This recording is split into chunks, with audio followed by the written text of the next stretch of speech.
നമസ്കാരം. പ്രൈം ഡിബേറ്റിലേക്ക് സ്വാഗതം. നയതന്ത്ര വിലക്കിലും പാഠം പഠിക്കാത്ത പാകിസ്ഥാനെതിരെ അടുത്ത നീക്കം നടത്താൻ നിർണായക യോഗം ഡൽഹിയിൽ ചേരുകയാണ്.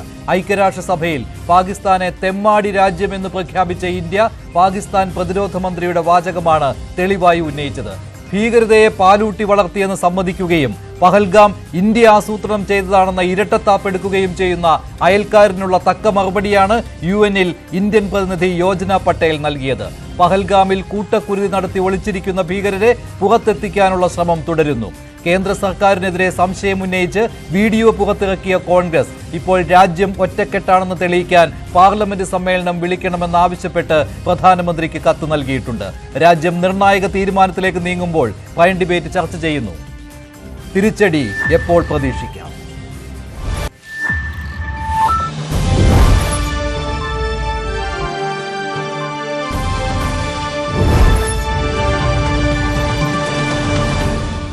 ശ്രീ യുവരാജ് ഗോകുൽ, ശ്രീ നിർമ്മൽ എബ്രഹാം, ശ്രീ റോണി കെ ബേബി എന്നിവരാണ് പ്രൈം ഡിബേറ്റിൽ ചേരുന്നത്. ചർച്ചയിലേക്ക് കടക്കുന്നതിന് മുൻപ് TG സജിത്ത് ന്യൂസ് ഡെസ്കിൽ നിന്ന് ചേരുകയാണ്. സജിത്ത്, രാജ്യം കാത്തിരിക്കുന്ന ഒരു യോഗമാണല്ലോ ഇപ്പോൾ ഡൽഹിയിൽ പുരോഗമിക്കുന്നത്. ആരൊക്കെ യോഗത്തിൽ പങ്കെടുക്കുന്നുണ്ട്? നിർണായകമായ തീരുമാനങ്ങളിലേക്ക് യോഗം പോകുമെന്നുള്ള സൂചനകൾ കിട്ടിക്കഴിഞ്ഞു. നേരത്തെ പ്രധാനമന്ത്രി യുവാക്കളെ അഭിസംബോധന ചെയ്യുന്ന ഒരു ചടങ്ങിൽ പറഞ്ഞത് ലക്ഷ്യം വലുതാണ്, പക്ഷേ സമയം പരിമിതമാണ് എന്നാണ്. കൃത്യമായ സൂചനയാണല്ലോ പ്രധാനമന്ത്രി നൽകിയിരിക്കുന്നത്. തീർച്ചയായും ഏറ്റവും പുതിയ അപ്ഡേറ്റ് മഞ്ജുഷ പുറത്തു വരുന്നത് പ്രധാനമന്ത്രി വിളിച്ച യോഗം പൂർത്തിയായിരിക്കുന്നു. യോഗത്തിന് ശേഷം പ്രധാനമന്ത്രി അടക്കമുള്ളവർ പുറത്തേക്ക് വന്നിരിക്കുന്നു. വളരെ പ്രധാനപ്പെട്ട ചില തീരുമാനങ്ങൾ ഈ യോഗത്തിൽ കൈക്കൊണ്ടു കഴിഞ്ഞു എന്നാണ് നമ്മൾ പ്രതീക്ഷിക്കുന്നത്. രാജ്നാഥ് സിംഗ് പ്രതിരോധ മന്ത്രി, ഒപ്പം തന്നെ സംയുക്ത സേനാ മേധാവി, ഇതിനു പുറമെ മറ്റ് 3 സേനകളുടെ മേധാവിമാരാണ് ഈ യോഗത്തിൽ പങ്കെടുത്തത്. നാളെയാണ് സുരക്ഷാ കാര്യങ്ങൾക്കുള്ള മന്ത്രിസഭാ യോഗം ചേരുന്നത്. നമുക്കറിയാം, രാജ്യത്ത് സൈനിക നീക്കം പോലെ അല്ലെങ്കിൽ തന്ത്രപ്രധാനമായ ചില തീരുമാനങ്ങൾ കൈക്കൊള്ളേണ്ട യോഗമാണ് നാളെ ചേരുന്നത്. ഈ യോഗത്തിന് മുമ്പായി പല തലത്തിലുള്ള യോഗങ്ങളാണ് പൂർത്തിയായത്. ഇന്ന് ചേർന്ന യോഗത്തിന് മുന്നോടിയായി ഇന്ന് ഉച്ചയ്ക്ക് മുമ്പായി ആഭ്യന്തര വകുപ്പിലെ ഉന്നത ഉദ്യോഗസ്ഥരുടെ യോഗം ചേർന്നിരുന്നു. അതിനു മുമ്പായി പ്രതിരോധ മന്ത്രി പ്രത്യേകം സംയുക്ത സേനാ മേധാവിയെ കാണുന്നു. അങ്ങനെ പലവട്ടമുള്ള ചർച്ചകൾ പല തവണകളായി പൂർത്തിയായതാണ്. അങ്ങനെ നാളത്തെ യോഗത്തിലേക്ക് വരുമ്പോൾ ഇന്ത്യ സൈനിക നീക്കത്തിലേക്ക് കടക്കുകയാണോ എന്ന ഒരു ആകാംക്ഷയുയർന്ന ചോദ്യം ഉണ്ടാകുന്നുണ്ട്. അവിടെയാണ് പ്രധാനമന്ത്രി ഇന്ന് നടത്തിയ അദ്ദേഹത്തിൻ്റെ വാക്കുകൾ. അദ്ദേഹം ഇപ്പോഴത്തെ ഏതെങ്കിലും സംഭവവുമായി ബന്ധപ്പെട്ടല്ല താൻ ഈ പരാമർശിക്കുന്നതെന്ന് പറയുന്നുണ്ടെങ്കിൽ കൂടിയും അദ്ദേഹത്തിൻ്റെ വാക്കുകൾ മറ്റു ചില സൂചനകൾ കൂടി പങ്കുവെക്കുന്നുണ്ട്. എന്തുകൊണ്ട് ഇന്ത്യ തിരിച്ചടിക്കുന്നില്ല, എന്തുകൊണ്ട് ഇന്ത്യ ഒരു സൈനിക നീക്കത്തിന് തയ്യാറാവുന്നില്ല എന്ന ചോദ്യം പലവട്ടം പ്രതിപക്ഷമടക്കം ഉയർത്തുന്നുണ്ട്. എന്തുകൊണ്ടാണ് പ്രധാനമന്ത്രിക്കും ആഭ്യന്തരമന്ത്രിക്കും മൗനം എന്ന ചോദ്യം കോൺഗ്രസ് ഉന്നയിച്ചിട്ടുണ്ട്. ഈ ചോദ്യത്തിനൊക്കെയുള്ള മറുപടി നാളത്തെ ദിവസം പ്രതീക്ഷിക്കാമോ എന്നതാണ് ചോദ്യം. പക്ഷേ അതേസമയത്ത് തന്നെ രാജ്യം ഒറ്റക്കെട്ടായി നിൽക്കണമെന്ന് ആവശ്യപ്പെട്ടുകൊണ്ട് കോൺഗ്രസ് രാഹുൽ ഗാന്ധി പ്രധാനമന്ത്രിക്ക് കത്തും നൽകിയിട്ടുണ്ട്. പക്ഷേ അതേസമയത്ത് തന്നെ PM ഗായബ് എന്നുള്ള പോസ്റ്റർ കോൺഗ്രസ് പ്രചരിപ്പിക്കുന്നത് അത് രാജ്യം ഒറ്റക്കെട്ടല്ല എന്ന് സൂചിപ്പിക്കുന്ന തരത്തിൽ മോശമായി പോയി എന്ന രീതിയിലുള്ള പ്രതികരണങ്ങളും വരുന്നുണ്ടല്ലോ. തീർച്ചയായും ഒരുപക്ഷെ ഈ കാര്യത്തിൽ കേന്ദ്ര സർക്കാർ പ്രതികരണം അല്പം വൈകിപ്പോയോ എന്ന തോന്നലാണ് കോൺഗ്രസിൻ്റെ കോൺഗ്രസ് അടക്കമുള്ള പ്രതിപക്ഷ കക്ഷികളിൽ നിന്നും അത്തരമൊരു നീക്കമുണ്ടായത്. നമുക്ക് ഓർത്തെടുക്കാനാവുന്നത് ഈ പെഹൽഗാം സംഭവം ഉണ്ടായതിനു ശേഷം ആദ്യ മണിക്കൂറുകളിൽ രക്ഷാപ്രവർത്തനവും മറ്റു നീക്കങ്ങളിലേക്കും കേന്ദ്ര സർക്കാർ കടന്നതിനപ്പുറത്തേക്ക് ഇനി എന്താണ് തുടർ നീക്കം നടത്തുന്നത് എന്ന കാര്യത്തിൽ ഒരു വ്യക്തത ഉണ്ടായിട്ടില്ല.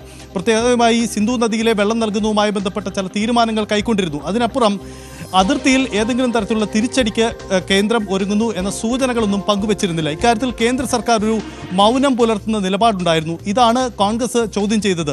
ഒരേ സമയം രാജ്യത്തിനൊപ്പം നിൽക്കുന്നു, കേന്ദ്ര സർക്കാരിന് പിന്തുണ നൽകുന്നു എന്ന് പറയുമ്പോഴും ഇക്കാര്യത്തിൽ കേന്ദ്രത്തിലെ പ്രധാനപ്പെട്ട നേതാക്കൾ സ്വീകരിക്കുന്ന മൗനമാണ് കോൺഗ്രസ് ആയുധമാക്കിയിരിക്കുന്നത്. സ്വാഭാവികമായും കോൺഗ്രസിൻ്റെ ഈ പ്രതികരണങ്ങളൊക്കെ പാകിസ്ഥാനിലും ചർച്ചയായി. പാകിസ്ഥാനിലെ രാഷ്ട്രീയ നേതാക്കൾ ഇന്ത്യക്കെതിരെ അത് ആയുധമാക്കുകയും കഴിഞ്ഞ മണിക്കൂറുകളിൽ നമ്മൾ കണ്ട കാഴ്ചയാണ്. എന്തായാലും ഈ ചോദ്യത്തിനൊക്കെ മറുപടി നാളത്തെ ദിവസം ഉണ്ടാകുമോ എന്നതാണ് പ്രധാനപ്പെട്ട കാര്യം. അത്തരം സൂചനകൾ ഡൽഹിയിൽ നിന്ന് വരുന്നു എന്നതാണ് ഈ മണിക്കൂറിലെ. അതേസമയത്ത് തന്നെ വിദേശമന്ത്രി തുടർച്ചയായിട്ട് ട്വീറ്റുകൾ നൽകുന്നുണ്ട്. അത് ലോക രാജ്യങ്ങൾക്ക് മുന്നിൽ ഇന്ത്യയെ ഏത് രീതിയിലാണ് ചിത്രീകരിക്കുന്നത് എന്ന് കാണിക്കുന്നതിനും വേണ്ടിയാണ്. അത് മാത്രമല്ല ലോകരാജ്യങ്ങളുടെ പിന്തുണ കിട്ടുന്നതിനും വേണ്ടിയാണല്ലോ. അത്തരത്തിലുള്ള ഏതെല്ലാം തരത്തിലുള്ള നീക്കം ഇപ്പോൾ വിദേശകാര്യ മന്ത്രാലയത്തിൽ നിന്ന് നടക്കുന്നുണ്ട്? മറ്റു പ്രതികരണങ്ങൾ എന്തൊക്കെ വന്നിട്ടുണ്ട് സജിത്ത്? മഞ്ജുഷ, അത് വളരെ പ്രധാനപ്പെട്ട നീക്കമാണ്. ഒരേ സമയം സൈനിക നീക്കത്തിന് കോപ്പ് കൂട്ടുന്നു എന്ന തോന്നൽ ഉണ്ടാക്കുമ്പോൾ തന്നെ നയതന്ത്ര തലത്തിൽ രാജ്യാന്തര തലത്തിൽ ഇന്ത്യ വലിയ നീക്കങ്ങൾ നടത്തിയിട്ടുണ്ട്. അത് തുടക്കം മുതൽ നടത്തുന്നുണ്ട്. ആ തുടർച്ച ഇപ്പോഴുമുണ്ട്. കാരണം ലോകരാജ്യങ്ങളുടെ പിന്തുണ നേടുകയാണ് ഇന്ത്യയുടെ ലക്ഷ്യം. തുടർച്ചയായി ഇന്ത്യയെ ഇങ്ങോട്ട് വിളിച്ച് എല്ലാ പിന്തുണയും വാഗ്ദാനം ചെയ്യുന്ന രാജ്യങ്ങളുണ്ട്. അതേസമയം തന്ത്രപ്രധാന രാജ്യങ്ങളെ ഇന്ത്യ അങ്ങോട്ട് വിളിച്ച് സാഹചര്യങ്ങൾ വിലയിരുത്തുകയും എന്താണ് സംഭവിച്ചതിൻ്റെ തെളിവുകളടക്കം പങ്കുവയ്ക്കുകയും ചെയ്യുന്നുമുണ്ട്. ഈ തരത്തിൽ നയതന്ത്ര തലത്തിലുള്ള നീക്കങ്ങൾ നടത്തുന്നു. ഇന്ന് UN-ൽ കണ്ട കാഴ്ചയാണ്. ഇന്ത്യ തങ്ങളുടെ നിലപാടുകൾ പരസ്യമായി ശക്തമായി ഉന്നയിക്കുന്ന സാഹചര്യം പോലും ഉണ്ടായിട്ടുണ്ട്. ഒരേ സമയത്ത് നയതന്ത്ര നീക്കങ്ങൾ നടത്തി ഒരു മേൽക്കൈ നേടാൻ ഇന്ത്യ ശ്രമങ്ങൾ നടക്കുന്നു. അതേസമയം മറുവശത്ത് തിരിച്ചടിക്കുള്ള സാധ്യതകൾ തേടുകയും ചെയ്യുന്നു എന്നതാണ് നിലവിലെ സാഹചര്യം. ഇനിയും നയതന്ത്ര നീക്കങ്ങൾ പലതുമുണ്ടാകുന്നു എന്നാണ് നമ്മൾ മനസ്സിലാക്കുന്നത്. വിദേശകാര്യമന്ത്രി ഡോക്ടർ S. ജയശങ്കർ പല വിദേശ രാജ്യങ്ങളുമായി സംസാരിക്കുന്നുണ്ട്. അത്തരം ആശയവിനിമയങ്ങൾ ട്വിറ്റർ X അക്കൗണ്ടിലൂടെ പുറത്തുവിടുകയും ചെയ്യുന്നുണ്ട്. ശരി, TG സജിത്താണ് വിവരങ്ങൾ നൽകിയത്.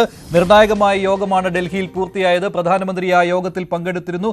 3 സൈന്യത്തിൻ്റെയും തലവന്മാർ പങ്കെടുത്തിരുന്നു. സംയുക്ത സൈനിക മേധാവിയും ഈ യോഗത്തിൽ പങ്കെടുത്തതാണ്. എന്തായാലും നിർണായകമായ തീരുമാനങ്ങൾ പ്രതീക്ഷിക്കാം. നാളെയും അതിനിർണായകമായ യോഗം ചേരാനിരിക്കുകയാണ്. രാജ്യം പാകിസ്ഥാനെതിരെ കടുത്ത നടപടികളിലേക്ക് പോകുമെന്നുള്ള സൂചനയാണ് ഈ കഴിഞ്ഞ മണിക്കൂറുകളിൽ കിട്ടിക്കൊണ്ടിരിക്കുന്നത്. നാളെയോടുകൂടി ചിത്രം പൂർത്തിയാകും.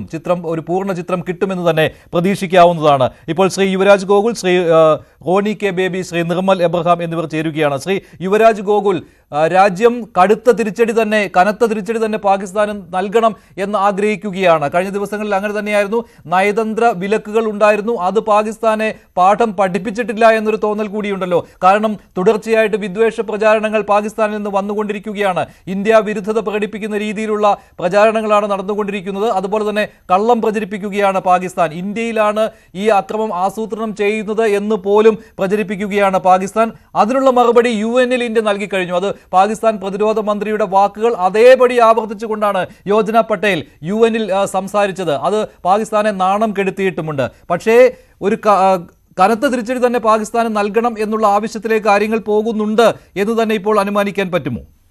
മഞ്ജുഷേ, ഒന്നാമത്തെ കാര്യം എന്ന് പറഞ്ഞു കഴിഞ്ഞാൽ, ഇപ്പോൾ നിങ്ങളുടെ റിപ്പോർട്ട് ചെയ്ത രീതി ഒരു തരത്തിലും എനിക്ക് അംഗീകരിച്ചു കൊടുക്കാൻ കഴിയുന്നൊരു കാര്യമല്ല. കാരണം പ്രധാനമന്ത്രി മൗനം തുടർന്നു, ആഭ്യന്തരമന്ത്രി മൗനം തുടർന്നു. അതുകൊണ്ടാണ് പ്രശ്നം. അവരൊന്നും എന്താണ് പറയേണ്ടത്? ഞാനൊന്ന് അദ്ദേഹത്തോട് ഓർമ്മിപ്പിക്കുകയാണ്. കഴിഞ്ഞ തവണ പത്താംകോട്ടിൽ 2019 ഫെബ്രുവരി 14 പത്താംകോട്ടിൽ നമ്മുടെ സൈനികർക്ക് നേരായിട്ട് ആക്രമണം ഉണ്ടാകുന്നത്. അന്ന് ഏത് രീതിയിലാണോ പ്രധാനമന്ത്രി പ്രതികരിച്ചത്, അന്ന് ഏത് രീതിയിലാണോ ഇന്ത്യയുടെ ആഭ്യന്തരമന്ത്രി പ്രതികരിച്ചത്, അതേ രീതിയിൽ തന്നെയാണ് അവരിപ്പോഴും പ്രതികരിക്കുന്നത്. ഫെബ്രുവരി 14 ആക്രമണം ഉണ്ടായി. ഫെബ്രുവരി 15-നോ 16-നോ 17-നോ ഒന്നും അല്ല അവിടെ നിന്ന് തിരിച്ചടി ഉണ്ടായിട്ടുള്ളത്. ഫെബ്രുവരി 26 12 ദിവസമാണ് എടുത്തിട്ടുള്ളത്. തീർച്ചയായിട്ടും തിരിച്ചടിക്കാൻ പോകുന്നത് കേന്ദ്രത്തിലിരിക്കുന്ന മന്ത്രിമാരും പ്രതിപക്ഷ നേതാവും അകത്തിരിക്കുന്ന MP-മാരും എല്ലാവരും കൂടി ചേർന്നിട്ടല്ല, സൈന്യമാണ് തിരിച്ചടിക്കുക. സൈന്യം തിരിച്ചടിക്കുന്ന സമയത്ത് സൈന്യത്തിൻ്റെതായ പ്രിപ്പറേഷൻസ് ആവശ്യമുണ്ടാവും. അവർക്ക് കൃത്യമായിട്ട് ഒരു അടി ഉണ്ടാകുന്ന സമയത്ത് നമുക്ക് പരമാവധി കാഷ്വാലിറ്റീസ് കുറയുന്ന തലത്തിൽ നമുക്ക് വളരെ റിസ്ക് ഫ്രീ ആയിട്ടുള്ള സമയം ചൂസ് ചെയ്യേണ്ടതായിട്ടുണ്ടാവും. അവരത് എന്താണ് എന്ന് വെച്ച് കഴിഞ്ഞാൽ അവരത് ആലോചിച്ച് സുരക്ഷാ ഏജൻസികളും സൈന്യവും കമാൻഡോസും അവരെല്ലാവരും കൂടി ചേർന്നിട്ട് അവർ ആ ഓപ്പറേഷൻ നടത്തിക്കോളും. നമ്മൾ തൽക്കാലത്തേക്ക് അവിടെ പോയിട്ട് നിങ്ങൾ എന്തുകൊണ്ട് അടിക്കുന്നില്ല ഇങ്ങനെ ചോദിക്കേണ്ടുന്ന സാഹചര്യമൊന്നും നിലവിൽ ഭാരതത്തിലില്ല. അടി ഇങ്ങോട്ട് വന്നിട്ടുണ്ടെന്നുണ്ടെങ്കിൽ അതിൻ്റെ 1000 മടങ്ങായിട്ട് തിരിച്ചു കൊടുക്കുമെന്നുള്ള കാര്യം നമ്മുടെ പ്രധാനമന്ത്രി വളരെ വ്യക്തമായിട്ട് അസന്നിഗ്ധമായിട്ട് ഭാരതത്തിൻ്റെ 142 കോടി ജനങ്ങളോടും അദ്ദേഹം പ്രഖ്യാപിക്കുന്ന സാഹചര്യം ഉണ്ടായിട്ടുണ്ട്. അതുകൊണ്ട് തന്നെ തീർച്ചയായിട്ടും ഇങ്ങോട്ട് ഒരാക്രമണം ഉണ്ടായിട്ടുണ്ട് എന്നുണ്ടെങ്കിൽ അവരെ പാഠം പഠിപ്പിച്ച് തന്നെ തിരിച്ചു വിടാൻ വേണ്ടിയിട്ട് ഉദ്ദേശിക്കുന്നുള്ളൂ. പിന്നെ അതിനോട് മുന്നോടിയായിട്ട് ഈ പറയുന്ന നയതന്ത്ര തലത്തിലുള്ള നീക്കങ്ങൾ നടക്കും. പാകിസ്ഥാനെ സമ്മർദ്ദത്തിലാക്കുവാനുള്ള നീക്കങ്ങൾ നടക്കും. പാകിസ്ഥാൻ അതിൽ നിന്നൊക്കെ ഊരിപ്പോകാൻ വേണ്ടിയിട്ട് അവരുടെ സുഹൃത്തുക്കളായിട്ടുള്ള ചൈനയും അല്ലെങ്കിൽ തുർക്കിയും അതുപോലത്തെ നമ്മുടെ ശത്രുപക്ഷത്ത് നിൽക്കുന്ന ആൾക്കാരുമായിട്ടൊക്കെ അവരും സഹകരിക്കുന്നുണ്ട്. അതൊക്കെ ഒരു ഭാഗത്ത് നടന്നുകൊണ്ടിരിക്കും. പക്ഷേ എന്ന് കരുതി ഭാരതം മൗനം പാലിക്കുകയാണ് എന്നൊന്നും അതിനർത്ഥമൊന്നുമില്ല. അവിടെ കൃത്യമായിട്ട് നടക്കേണ്ടുന്ന കാര്യങ്ങളൊക്കെ നടക്കുന്നുണ്ടാവും. അത് തീർച്ചയായിട്ടും റിസൾട്ട് എന്താണ് എന്നുള്ള കാര്യം നമുക്ക് ഉടനടി തന്നെ അറിയാം. ശരി, ശ്രീ റോണി കെ ബേബി, രാജ്യം ഒറ്റക്കെട്ടായി നിൽക്കേണ്ട ഒരു സമയമാണെന്ന് കോൺഗ്രസിനെ ആരും പഠിപ്പിക്കേണ്ട കാര്യമില്ല. രാഹുൽ ഗാന്ധി ഇന്ന് പ്രധാനമന്ത്രിക്ക് നൽകിയ കത്തിലും അത് പറയുന്നുണ്ട്. പക്ഷേ ഈ PM ഗായബ് എന്നുള്ള പോസ്റ്റിലൂടെ നിങ്ങൾ എന്താണ് ഉദ്ദേശിക്കുന്നത്? എന്ത് സന്ദേശമാണ് അത് രാജ്യത്തെ ജനങ്ങൾക്ക് നൽകുന്നത്? ഇതൊക്കെ പ്രചരിപ്പിക്കുന്നത് പാകിസ്ഥാനാണ്. നിങ്ങളുടെ ഈ പോസ്റ്റുകൾ പാകിസ്ഥാനിൽ നിന്ന് ഇനി വരുന്ന മണിക്കൂറുകളിൽ പാകിസ്ഥാനിലെ നേതാക്കൾ പ്രചരിപ്പിക്കും.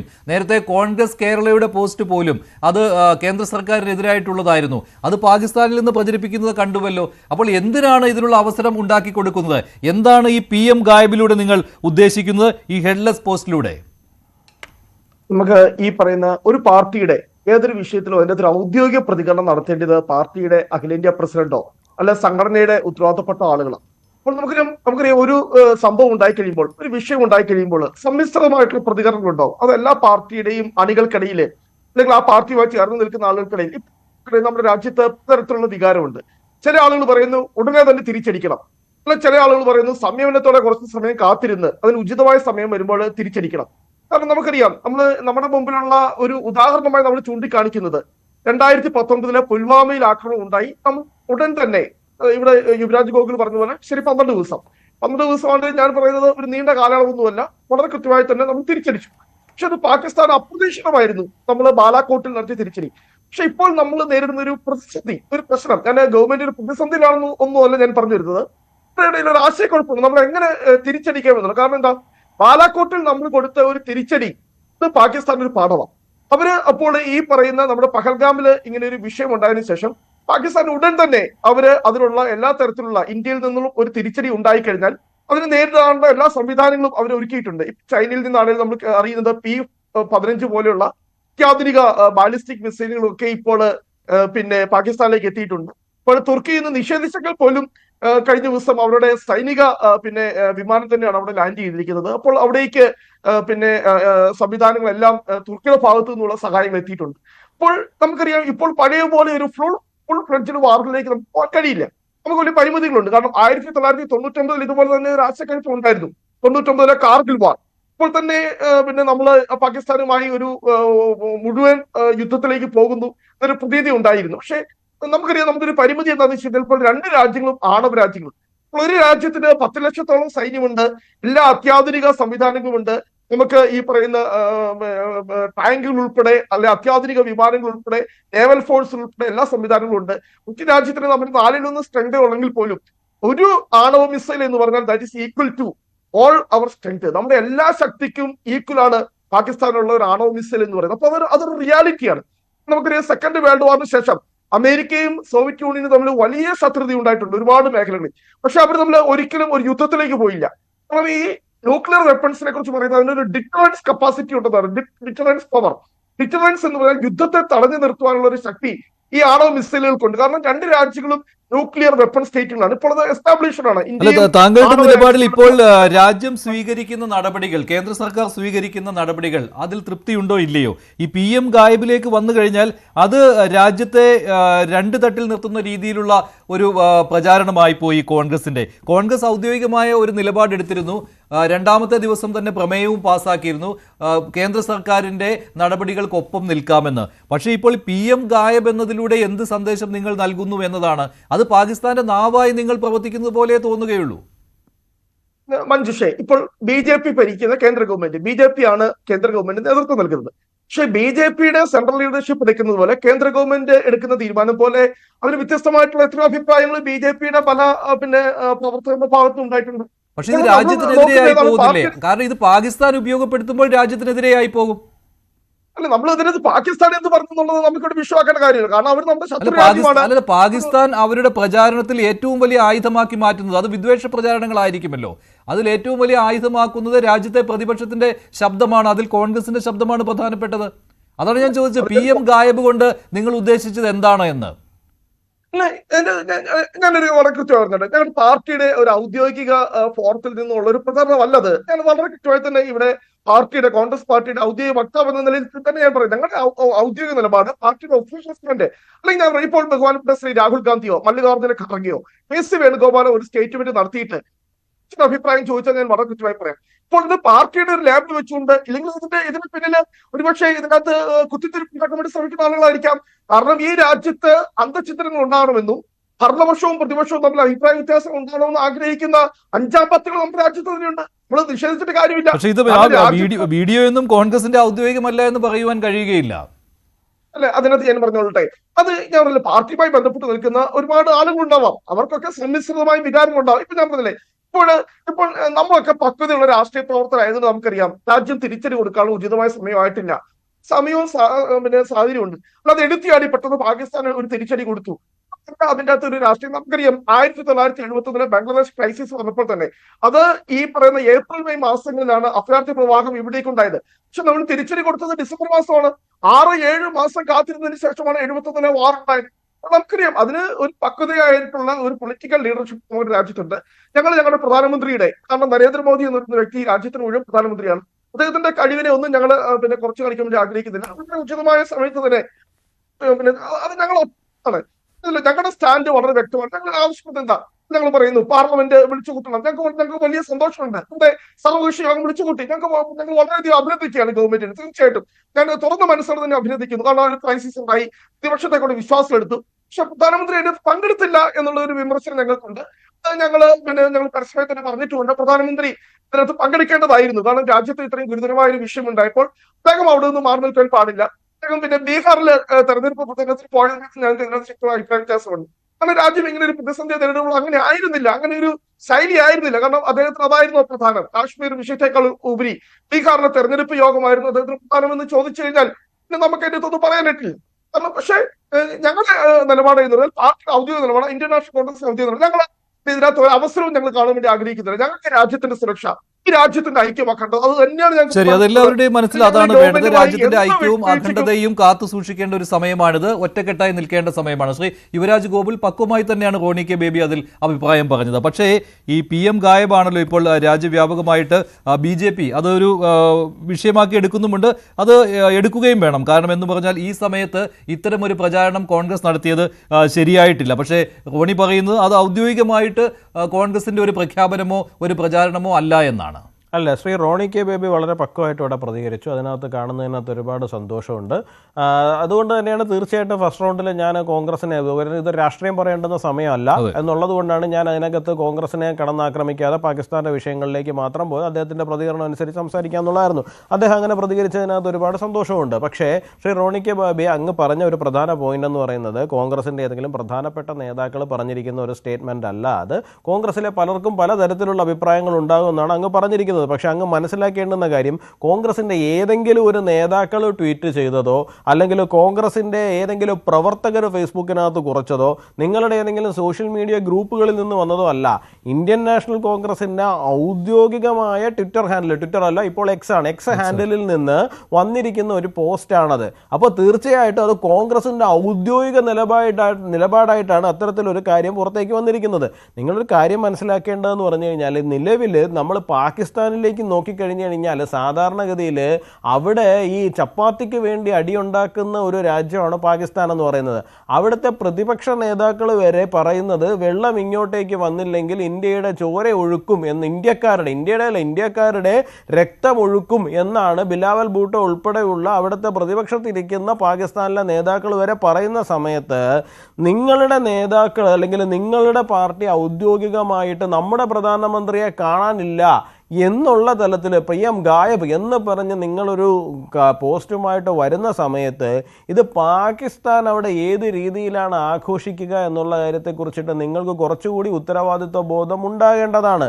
കാരണം രാജ്യം ഒരു യുദ്ധമുഖത്ത് നിൽക്കുന്ന സമയത്ത് നമ്മുടെ സൈനികർക്കുൾപ്പെടെ ആത്മവിശ്വാസം ഉണ്ടാവുകയും എതിർ സൈനികർക്ക് ആത്മവിശ്വാസ കുറവുണ്ടാവുകയും ചെയ്യേണ്ടുന്ന ഒരു സമയത്ത് നമ്മുടെ രാജ്യത്തെ പ്രധാന പ്രതിപക്ഷ പാർട്ടി ഈ തരത്തിലാണ് നമ്മുടെ സംവിധാനത്തിനെ കാണുന്നത് എന്ന് പറയുമ്പോൾ ഇത് എതിർപാളയത്തിലുള്ള സൈനികർക്ക് ആത്മവിശ്വാസം വർദ്ധിപ്പിച്ചു കൊടുക്കുവാൻ വേണ്ടിയിട്ട് മാത്രമാണ് സഹായിക്കുന്നത്. നിങ്ങൾ ഒരു തരത്തിലല്ലെങ്കിൽ മറ്റൊരു തലത്തിൽ ശത്രുവിൻ്റെ കയ്യിൽ മറ്റൊരായുധമായിട്ട് മാറുകയാണ് എന്നുള്ള കാര്യം നിങ്ങൾ മനസ്സിലാക്കണം. ഈ ട്വീറ്റ് അല്ലെങ്കിൽ ഈ പോസ്റ്റ് ഇപ്പോൾ വന്നിട്ട് ഏതാണ്ട് 24 മണിക്കൂറാകുന്നുണ്ട്. നിങ്ങൾ പറഞ്ഞു അത് കോൺഗ്രസിൻ്റെ ഔദ്യോഗിക നിലപാടല്ല, കോൺഗ്രസിൻ്റെ ഔദ്യോഗിക നിലപാട് അങ്ങനെയൊന്നും അല്ല എന്ന് പറഞ്ഞു. ശരി, കോൺഗ്രസിൻ്റെ ഔദ്യോഗികമായ ഹാൻഡിലിൽ നിന്ന് ഇത്രയും നിരുത്തരവാദപരമായ ഒരു കാര്യം പുറത്തു വന്നതിന് ശേഷം എന്ത് നടപടിയാണ് നിങ്ങൾ സ്വീകരിച്ചത്? കോൺഗ്രസിൻ്റെ ഏതൊക്കെ ഔദ്യോഗികമായ സ്ഥാനത്തിരിക്കുന്ന രാഹുൽ ഗാന്ധിയാണോ അല്ല ഇനി മല്ലികാർജ്ജുൻ ഖാർഗെയാണ്, ആരാണ് ഇതിനെ തള്ളിപ്പറയാൻ തയ്യാറായിട്ടുള്ളത് എന്നുകൂടി നിങ്ങൾ രാജ്യത്തോട് പറയുവാൻ വേണ്ടിയിട്ട് തയ്യാറാവണം. നിലവിൽ ആ പറയുന്നത് നമ്മുടെ രാജ്യത്തോട് മാത്രമല്ല, നമ്മുടെ ഒരു അന്താരാഷ്ട്ര സമൂഹത്തോടു കൂടിയാണ് പറയുന്നത്. നമ്മൾ പ്രതിപക്ഷം എന്നുള്ള നിലയിൽ നമ്മൾ ഈ രാജ്യത്തെ നമ്മൾ ഒറ്റക്കെട്ടായിട്ട് നിൽക്കുകയാണ് എന്നും നമ്മുടെ ശത്രു എന്ന് പറയുന്നത് അയൽ രാജ്യത്തിരിക്കുന്ന ആൾക്കാരാണെന്നും നമ്മുടെ ഉള്ളിലല്ല എന്നും ഇപ്പോൾ ഏറ്റവും കൂടുതൽ ഒച്ചത്തിൽ ഉയരത്തിൽ പറയേണ്ടുന്ന ആൾക്കാർ ഇന്ത്യയിലെ പ്രതിപക്ഷമാണ്. ആ പ്രതിപക്ഷത്തിന് നിലവിലൊരു നേതാവുണ്ട്, ഒരു നേതൃസ്ഥാനമുണ്ട്. ആ സ്ഥാനത്തിന് നിങ്ങൾ എന്തെങ്കിലും വില കൊടുക്കുന്നു എന്നുണ്ടെങ്കിൽ നിങ്ങൾ പ്രവർത്തിക്കേണ്ടതും പ്രതികരിക്കേണ്ടതും ഇപ്പോഴാണ്. അല്ലാതെ പാർലമെന്റ് കൂടണം എന്ന് പറഞ്ഞൊരു കത്ത് കൊടുക്കുക, രാജ്യം ഒറ്റക്കെട്ട്. അതല്ലല്ലോ ഇവിടുത്തെ ആവശ്യം. മിണ്ടാതിരിക്കുക എന്ന് പറയുന്നതും ഒരു രാഷ്ട്രീയമാണെന്നുള്ള കാര്യം നിങ്ങൾ മനസ്സിലാക്കണം. എന്തെങ്കിലും പറഞ്ഞുകൊണ്ടിരിക്കുന്നത് മാത്രമല്ലല്ലോ രാഷ്ട്രീയം. മിണ്ടാതെ ഇരിക്കാമല്ലോ, ഇതൊന്നും പറയാതെയും ഇരിക്കാമായിരുന്നല്ലോ. വിമർശിക്കുവാൻ ഇനിയും സമയമുണ്ടല്ലോ. ഇപ്പോൾ കോൺഗ്രസ് ഔദ്യോഗികമായിട്ട് ആവശ്യപ്പെട്ടത്, കോൺഗ്രസിന്റെ ട്വിറ്റർ ഹാൻഡിൽ തന്നെ വന്നിരിക്കുന്നത് ഇങ്ങനെയാണ്, എന്നുള്ളതാണ്. അതെ, ഞാൻ ശ്രീ റോണി പറഞ്ഞു കഴിഞ്ഞപ്പോൾ എനിക്ക് ഒരു സംശയം തോന്നി, എന്താ ഇനിയിപ്പോ ഇത് ഒറിജിനൽ ഹാൻഡിലിംഗ് അല്ലേ വന്നത്? അപ്പൊ അതാണ് ഞാൻ ഇവിടെ നിന്ന് പരിശോധിച്ചു നോക്കിയപ്പോൾ അല്ല, ചിലപ്പോൾ INC ഇന്ത്യ പോലും ചിലപ്പോൾ പാരഡി അക്കൗണ്ട് വരും. അല്ല, ഒറിജിനൽ അക്കൗണ്ടിൽ നിന്ന് തന്നെയാണ് വന്നിരിക്കുന്നത്. അപ്പൊ നിങ്ങളുടെ ഒഫീഷ്യൽ അക്കൗണ്ടിൽ നിന്ന് ഔദ്യോഗികമായി നിങ്ങൾ പറഞ്ഞിരിക്കുന്ന ഒരു കാര്യത്തെ കുറിച്ചിട്ടാണ് ചോദിക്കുന്നത്. താങ്കൾ ഈ കാണിച്ച പക്വതയും മാന്യതയും താങ്കളുടെ ദേശീയ നേതൃത്വത്തിൽ ഇരിക്കുന്നവർ കൂടി കാണിക്കണം എന്നുള്ളതാണ് എനിക്ക് പറയാനുള്ളത്. ശരി, ശ്രീ റോണിക്ക് ബേബി അതിനുള്ള മറുപടി. കോൺഗ്രസിന്റെ ഔദ്യോഗിക ഹാൻഡിലാണ് ഈ രണ്ടും വന്നിട്ടുള്ളത്, ആ വീഡിയോയും വന്നിട്ടുള്ളത്. അതുപോലെ തന്നെ ഗായബ് എന്ന് പറഞ്ഞുകൊണ്ട് മോദിയുടെ ചിത്രവും, അതിൽ മോദിയുടെ എന്ന് പറഞ്ഞാൽ ഹെഡ്ലെസ് ആണ്, തലയില്ലാത്ത ഫോട്ടോയാണ് ഇട്ടിരിക്കുന്നത്. ഗായബ് എന്ന് പറഞ്ഞുകൊണ്ടിട്ടിരിക്കുന്നു, അവിടെയാണ് ജിമ്മേദാരി കെ സമയ് ഗായബ് എന്നാണ് പറഞ്ഞിരിക്കുന്നത്. അപ്പോൾ ഔദ്യോഗികമായിട്ട് തന്നെ കോൺഗ്രസിന്റെ നിലപാടാണത്. അത് മാത്രമല്ല, അതിനുശേഷം ഇന്ന് കോൺഗ്രസ് പറഞ്ഞിരിക്കുന്നു സംയുക്ത പാർലമെന്റ് സമ്മേളനം വിളിച്ചു ചേർക്കണമെന്ന്. അവിടെ പറഞ്ഞിരിക്കുന്നു രാജ്യം ഒറ്റക്കെട്ടായി നിൽക്കണമെന്ന്. നമുക്കറിയാം ഇപ്പോഴത്തെ ഈ സോഷ്യൽ മീഡിയയുടെ ഒരു കാര്യം നമുക്ക് എല്ലാവർക്കും വളരെ വ്യക്തമായിട്ട് തന്നെ അറിയാവുന്നതാണ്. സോഷ്യൽ മീഡിയയെ കുറിച്ചുള്ള അല്ലെ ഒരുപാട് അസത്യങ്ങളും അല്ലെങ്കിൽ ഒരു ബന്ധവുമില്ലാത്ത ഒരുപാട് കാര്യങ്ങളൊക്കെ പ്രചരിക്കപ്പെടും. പക്ഷെ നമ്മള് പിന്നെ ഈ പറയുന്ന കൃത്യമായി നേതാക്കന്മാരുടെ സ്റ്റാൻഡ്, അതാണ് അവിടുത്തെ ഏറ്റവും പ്രധാനപ്പെട്ടത്. അല്ലാതെ ഇപ്പോൾ BJPയുടെ ഹാൻഡിലൂടെ എന്ത് വന്നതല്ല. പ്രധാനപ്പെട്ട നരേന്ദ്രമോദി എന്ത് പറഞ്ഞു പ്രധാനപ്പെട്ടത്. അതുപോലെ തന്നെ ഇന്ന് ഞാൻ വളരെയധികം എനിക്ക് വളരെ സന്തോഷം തോന്നി. ശ്രീ രാഹുൽ ഗാന്ധി ഇന്ത്യയുടെ പ്രധാനമന്ത്രിക്ക് അയച്ച കത്ത് ഞാനത് വായിച്ചിട്ടാണ് ചർച്ചയിലേക്ക് വരുന്നത്. ശക്തമായിട്ടാണ് പ്രതിപക്ഷം. ഇവിടെ യുവരാജ് പറയുന്നു പാർലമെന്റ് വിളിച്ചു കൂട്ടണമെന്ന് ആവശ്യപ്പെടുന്നതിൽ അതിനെന്താണ് കുഴപ്പം? അപ്പൊ അത് നമ്മുടെ രാജ്യത്തിന്റെ ഒരു സോളിഡാരിറ്റി മെസ്സേജ് ആണ്. പിന്നെ പാർലമെന്റ് കൂടുന്നു, ചർച്ചകൾ ഉണ്ടാകുന്നു, ഒറ്റക്കെട്ടായി പാർലമെന്റ് ഈ തീവ്രവാദി ആക്രമണത്തെ പിന്നെ കണ്ടം ചെയ്യുന്നു.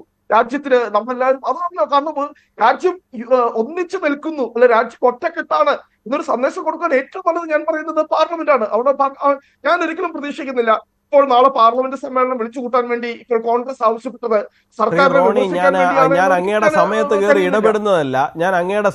ഇടപെടുന്നതല്ല. അങ്ങ് പറയുന്ന കാര്യങ്ങളിൽ ഞാനും സമ്മതിക്കുന്നു. ശരി, പാർലമെന്റ് കൂടുന്നു, ഒന്നിച്ചൊരു ശബ്ദം നമ്മൾ പുറത്തേക്ക് പറയുന്നു, ഞങ്ങൾ ഒറ്റക്കെട്ടാണ് എന്ന് പറയുന്നു. ഈ കാര്യമൊക്കെ ഒരു സന്ദേശം തന്നെയാണ്. പക്ഷെ നമ്മളിവിടെ ശ്രദ്ധിക്കേണ്ടുന്ന ഒരു കാര്യമുണ്ട്. ഈ പറയുന്ന പഹൽഗാം അറ്റാക്ക് ഉണ്ടായ ദിവസം മുതൽ ഇന്നേ ദിവസം വരെ എടുത്തു കഴിഞ്ഞാൽ നമ്മൾ ഇതുപോലെ ഇരുന്ന് നടത്തുന്ന പാകിസ്ഥാനിലെ TV റൂം ചർച്ചകളിൽ അവർ പറയുന്നത് ഇന്ത്യ ഒറ്റക്കെട്ടല്ല, ഇന്ത്യയിൽ പലരും അവർക്കൊപ്പം നിൽക്കും എന്നാണ് അവർ പറയുന്നത്. അതിനകത്ത് നിങ്ങളുടെ ഉത്തരവാദിത്വം, ഞാൻ പറയുന്നത് നിങ്ങളുടെ പാർലമെന്റിൽ പോയാൽ മാത്രം പോരാ, കോൺഗ്രസിലെ പല നേതാക്കളും ഇത് ഇന്ത്യ തന്നെ ഓർഗനൈസ് ചെയ്തിരിക്കുന്ന അറ്റാക്കാണ് എന്ന് പറഞ്ഞിട്ടുണ്ട്. കമ്മ്യൂണിസ്റ്റ് പാർട്ടിയിലെ പല നേതാക്കളും ഇത് ഇന്ത്യ തന്നെ ഓർഗനൈസ് ചെയ്തിരിക്കുന്നതാണ് എന്ന് പറഞ്ഞിട്ടുണ്ട്. എന്ന് പറഞ്ഞ് അവരവിടെ ചർച്ച നടത്തുകയാണ്. അപ്പൊ രാജ്യം ഒറ്റക്കെട്ടാണ് എന്നുള്ള സന്ദേശം നൽകേണ്ടത് നമ്മളൊരു പാർലമെന്റ് സമ്മേളനം വിളിച്ചു കൂട്ടിയിട്ട് മാത്രമല്ല. നിങ്ങളുടെ ഇപ്പൊ ചെറിയ ആൾക്കാരൊന്നും അല്ല ശ്രീ റോണി ഇത് പറഞ്ഞിരിക്കുന്നത്. ഇപ്പൊ സിദ്ധരാമയ്യെ പോലെയുള്ള ആൾക്കാരൊക്കെയാണ് ഇത്തരത്തിലുള്ള നിരുത്തരവാദപരമായ സ്റ്റേറ്റ്മെന്റുകൾ കൊടുത്തിരിക്കുന്നത്.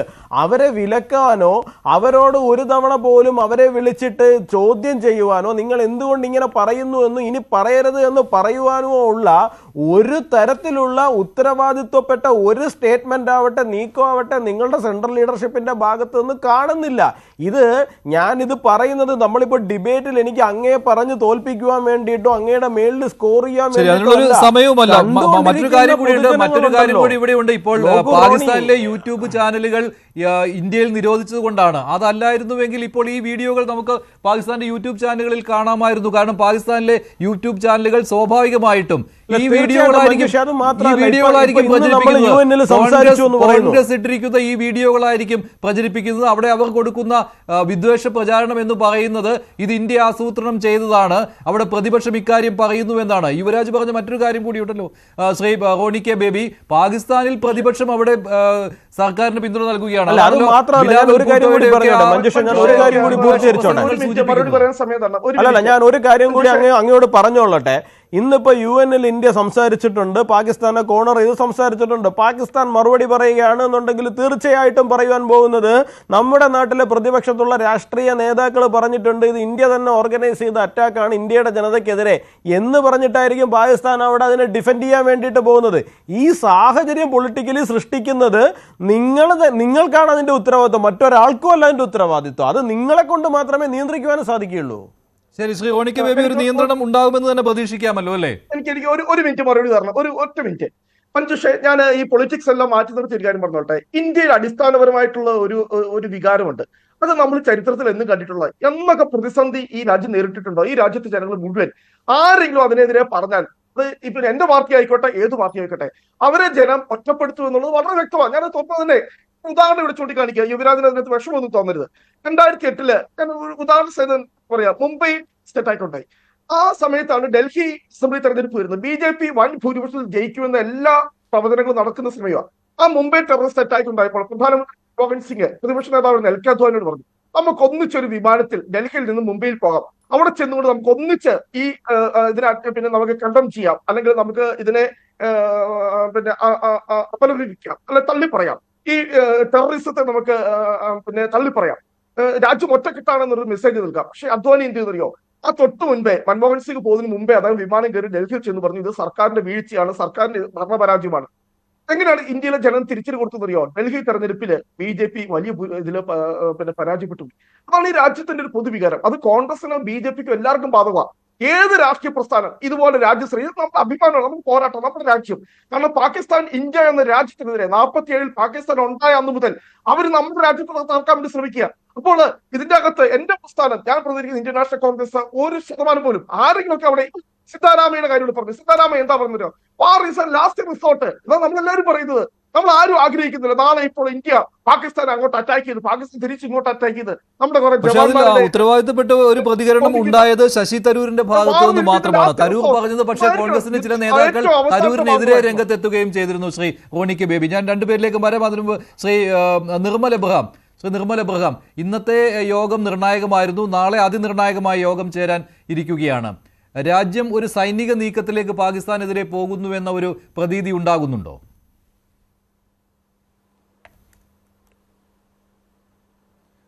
അല്ല, ഇന്ത്യ ഇപ്പോൾ ചെയ്യേണ്ടത് മൂന്ന് കാര്യമാണ് ചെയ്യാൻ പറ്റുന്നത്. ഒന്നെങ്കിൽ പ്രതികാരം, അല്ലെങ്കിൽ പ്രതീകാത്മകമായിട്ട് എന്തെങ്കിലും, അതല്ലെങ്കിൽ ഇതിനൊരു പ്രതിവിധി. എനിക്ക് തോന്നുന്നത് ഇന്ത്യയുടെ ഒരു ശരിയായ അപ്രോച്ച് എടുക്കേണ്ടതെന്ന് ഞാൻ വിശ്വസിക്കുന്നത് പ്രതിവിധി എന്നുള്ള അപ്രോച്ച്. കാരണം പ്രതികാരത്തിന് പോയി കഴിഞ്ഞാൽ ഹാർഷായിട്ടുള്ള മിലിറ്ററി അറ്റാക്കാണ് ഉദ്ദേശിക്കുന്നതെങ്കിൽ തീർച്ചയായിട്ടും പാകിസ്ഥാൻ ശരിയാണ്, എക്കണോമിക്കലി സഫർ ചെയ്ത് നിൽക്കുന്നതാണ്, മിലിറ്ററിലി നമ്മളെക്കാളും ഇൻഫീരിയറാണ്. പക്ഷേ റിപ്പർക്കഷൻ ഉണ്ടാവും.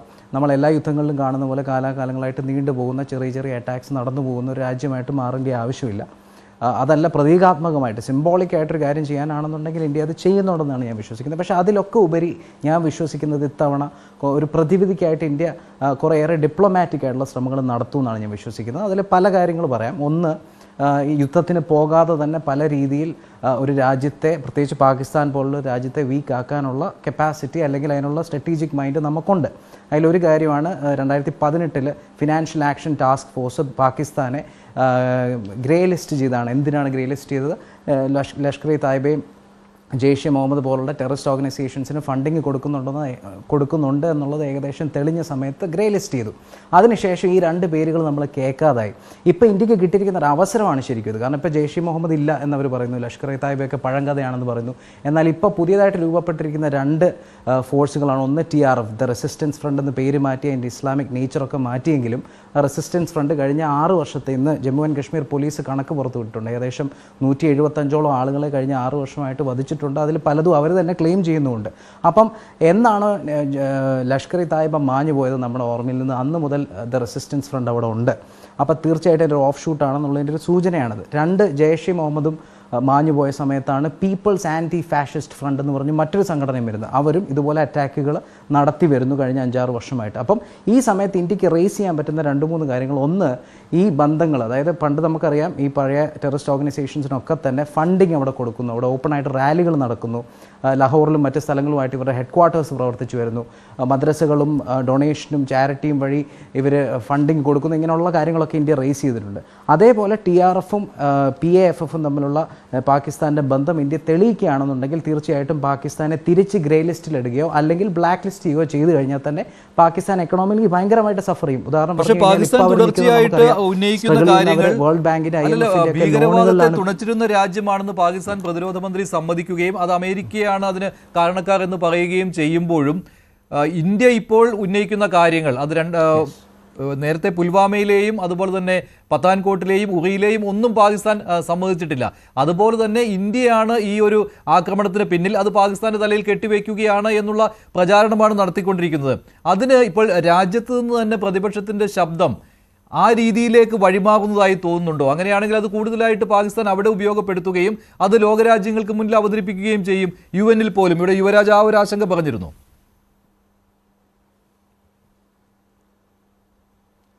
ശരിയാണ്, രാഷ്ട്രീയപരമായിട്ട് ഞാൻ സംസാരിക്കാൻ ഉദ്ദേശിക്കുന്നില്ലെങ്കിലും അത് ശരിക്കും പറഞ്ഞാൽ കോൺഗ്രസ് പാർട്ടി ഈ സമയത്ത് ചെയ്യുന്നത് തെറ്റാണെന്ന് തന്നെ പറയേണ്ടി വരും. കാരണം നമ്മൾ ഏത് രാജ്യം എടുത്തോ, ഈവൻ ഇസ്രായേലിൽ പോലും ബെഞ്ചമിൻ നെതന്യാഹുവിനെ അത്രയധികം വെറുത്തിരുന്ന എതിർ പാർട്ടികൾ ആ അറ്റാക്ക് ഉണ്ടായ സമയത്ത് അത് ഒരു 3-4 മാസമെങ്കിലും അവർ രാജ്യത്തിനൊപ്പം നിന്നു, അവർക്കൊപ്പം നിന്നു, ഒരു റിറ്റാലിയേഷന് വേണ്ടി അവർ കാത്തിരുന്നു. ഇവിടെ ഇന്ത്യയിൽ അൺഫോർച്ചുനേറ്റ്ലി ഇപ്പം നടന്നതിൻ്റെ വ്യക്തത പറയുകയാണെന്നുണ്ടെങ്കിൽ അൺഫോർച്ചുനേറ്റ്ലി അങ്ങനെ ഒരു വാദത്തിലോട്ട് പോകുന്നത് തെറ്റാണ്. ഈ സമയത്ത് എന്തെങ്കിലും രീതിയിലാണ് അത് കോൺഗ്രസ് പാർട്ടിക്ക് തിരിച്ചടിയാവുമെന്നാണ് ഞാൻ വിശ്വസിക്കുന്നത്. ഈ ഒരു പോയിന്റിൽ അങ്ങനെ ഒരു ഡിസ്കഷൻ പോകുന്നു. പകരം ഒറ്റക്കെട്ടായി നിൽക്കാനും അതേപോലെ ഇന്ത്യയുടെ നറേറ്റീവ് സിംഗിൾ നറേറ്റീവായിട്ട് മുന്നോട്ട് കൊണ്ടുപോകാനും സാധിക്കണം. മാത്രമല്ല, ഒരു വശത്ത് റൂളിംഗ് പാർട്ടി സെൻട്രൽ ഗവൺമെൻറ് വാദിച്ചു വരുന്ന കാര്യങ്ങളെല്ലാം അവർ ശരിക്കും പറഞ്ഞു കഴിഞ്ഞാൽ അതിനെ നെഗേറ്റ് ചെയ്യുന്ന പോലത്തെ സംസാരങ്ങളാണ്. ഇപ്പം 2008 താങ്കൾ ചോദിച്ചു ഇതിൻ്റെ ബന്ധം സ്ഥാപിച്ചെടുക്കാൻ നമുക്ക് സാധിക്കുമെന്നുള്ളത്. ശരിക്കും പറഞ്ഞു കഴിഞ്ഞാൽ ഇപ്പം ഈ പത്താൻകോട്ടും അതേപോലെ പുൽവാമ അറ്റാക്കും പാർലമെൻറ്റ് അറ്റാക്കും ഒക്കെ ജെയ്ഷെ മുഹമ്മദാണ് ചെയ്യുന്നുള്ളതിൻ്റെ തെളിവുകളുണ്ട്. 2008 നമുക്ക് തെളിയിക്കാൻ സാധിച്ചൊരു കാര്യമാണ്. മുംബൈ അറ്റാക്ക് നടന്നപ്പോഴത്തേക്കും സക്കീഉൽ ഹുസൈൻ എന്ന് പറയുന്ന അവരുടെ നേതാവിനെ കണ്ടെത്തിയത് പാകിസ്ഥാനിൽ നിന്നാണ്. അജ്മൽ കസബ് നേരിട്ട് സംഭവിച്ച കാര്യം, അദ്ദേഹത്തിന് ടെസ്റ്റിമോണിയുണ്ട്. പാകിസ്ഥാനിലാണ് തനിക്ക് ട്രെയിനിങ് കിട്ടിയ ലഷ്കർ തായിബയാണ് ട്രെയിൻ ചെയ്തത്. ഡേവിഡ് ഹെഡ്ലി എന്ന് പറഞ്ഞ പാകിസ്ഥാനി അമേരിക്കൻ പറഞ്ഞതാണ്, ഞങ്ങൾക്ക് പാകിസ്ഥാൻ്റെ മിലിറ്ററി ഇൻ്റലിജൻസ് ആയിട്ടുള്ള ISI ഞങ്ങൾക്ക് ഇൻ്റലിജൻസ് ഇൻഫർമേഷൻ തന്നിരുന്നു. ഇങ്ങനെയുള്ള തെളിവുകളൊക്കെ ഉണ്ട്. അപ്പോൾ ഇതൊക്കെ ഒരു വശത്ത് ഇന്ത്യ വാദിക്കാൻ നോക്കുകയാണ്. റെസിസ്റ്റൻസ് ഫ്രണ്ട് എങ്ങനെ രൂപപ്പെട്ടു, അത് ശരിക്കും പറഞ്ഞാൽ ലഷ്കർ തോയ്ബയുടെ പുതിയ പേരാണോ, ഇങ്ങനെയൊക്കെ തെളിയിക്കാൻ ശ്രമിക്കുമ്പോൾ മറുവശത്തുനിന്ന് രാഷ്ട്രീയപരമായിട്ട് ബെനിഫിറ്റ് ഉണ്ടാക്കാനായിട്ട് ഒരു പാർട്ടിയും ഈ രീതിയിൽ ഈ ഒരു പോയിന്റിൽ സംസാരിക്കുന്നത് ശരിയല്ല എന്ന് തന്നെയാണ് ഞാൻ ഉറച്ചു വിശ്വസിക്കുന്നത്. ശരി, ശ്രീ ഓണിക്ക ബേബി, അത് ശരിയല്ല എന്നുള്ള ഒരു നിരീക്ഷണം പൊതുവേ ഉണ്ട് കേട്ടോ. കോൺഗ്രസ് എന്തുകൊണ്ട് ഇങ്ങനെ പെരുമാറുന്നു, അതിൽ ഈ മുൻ അനുഭവങ്ങളൊക്കെ പറഞ്ഞ് 2008 ചൂണ്ടിക്കാണിച്ചുകൊണ്ട് ഈ സമയം ഇത്തരം ഒരു പോരിന് നിൽക്കേണ്ടതില്ല എന്നാണ് പൊതുവെയുള്ള വിലയിരുത്തൽ.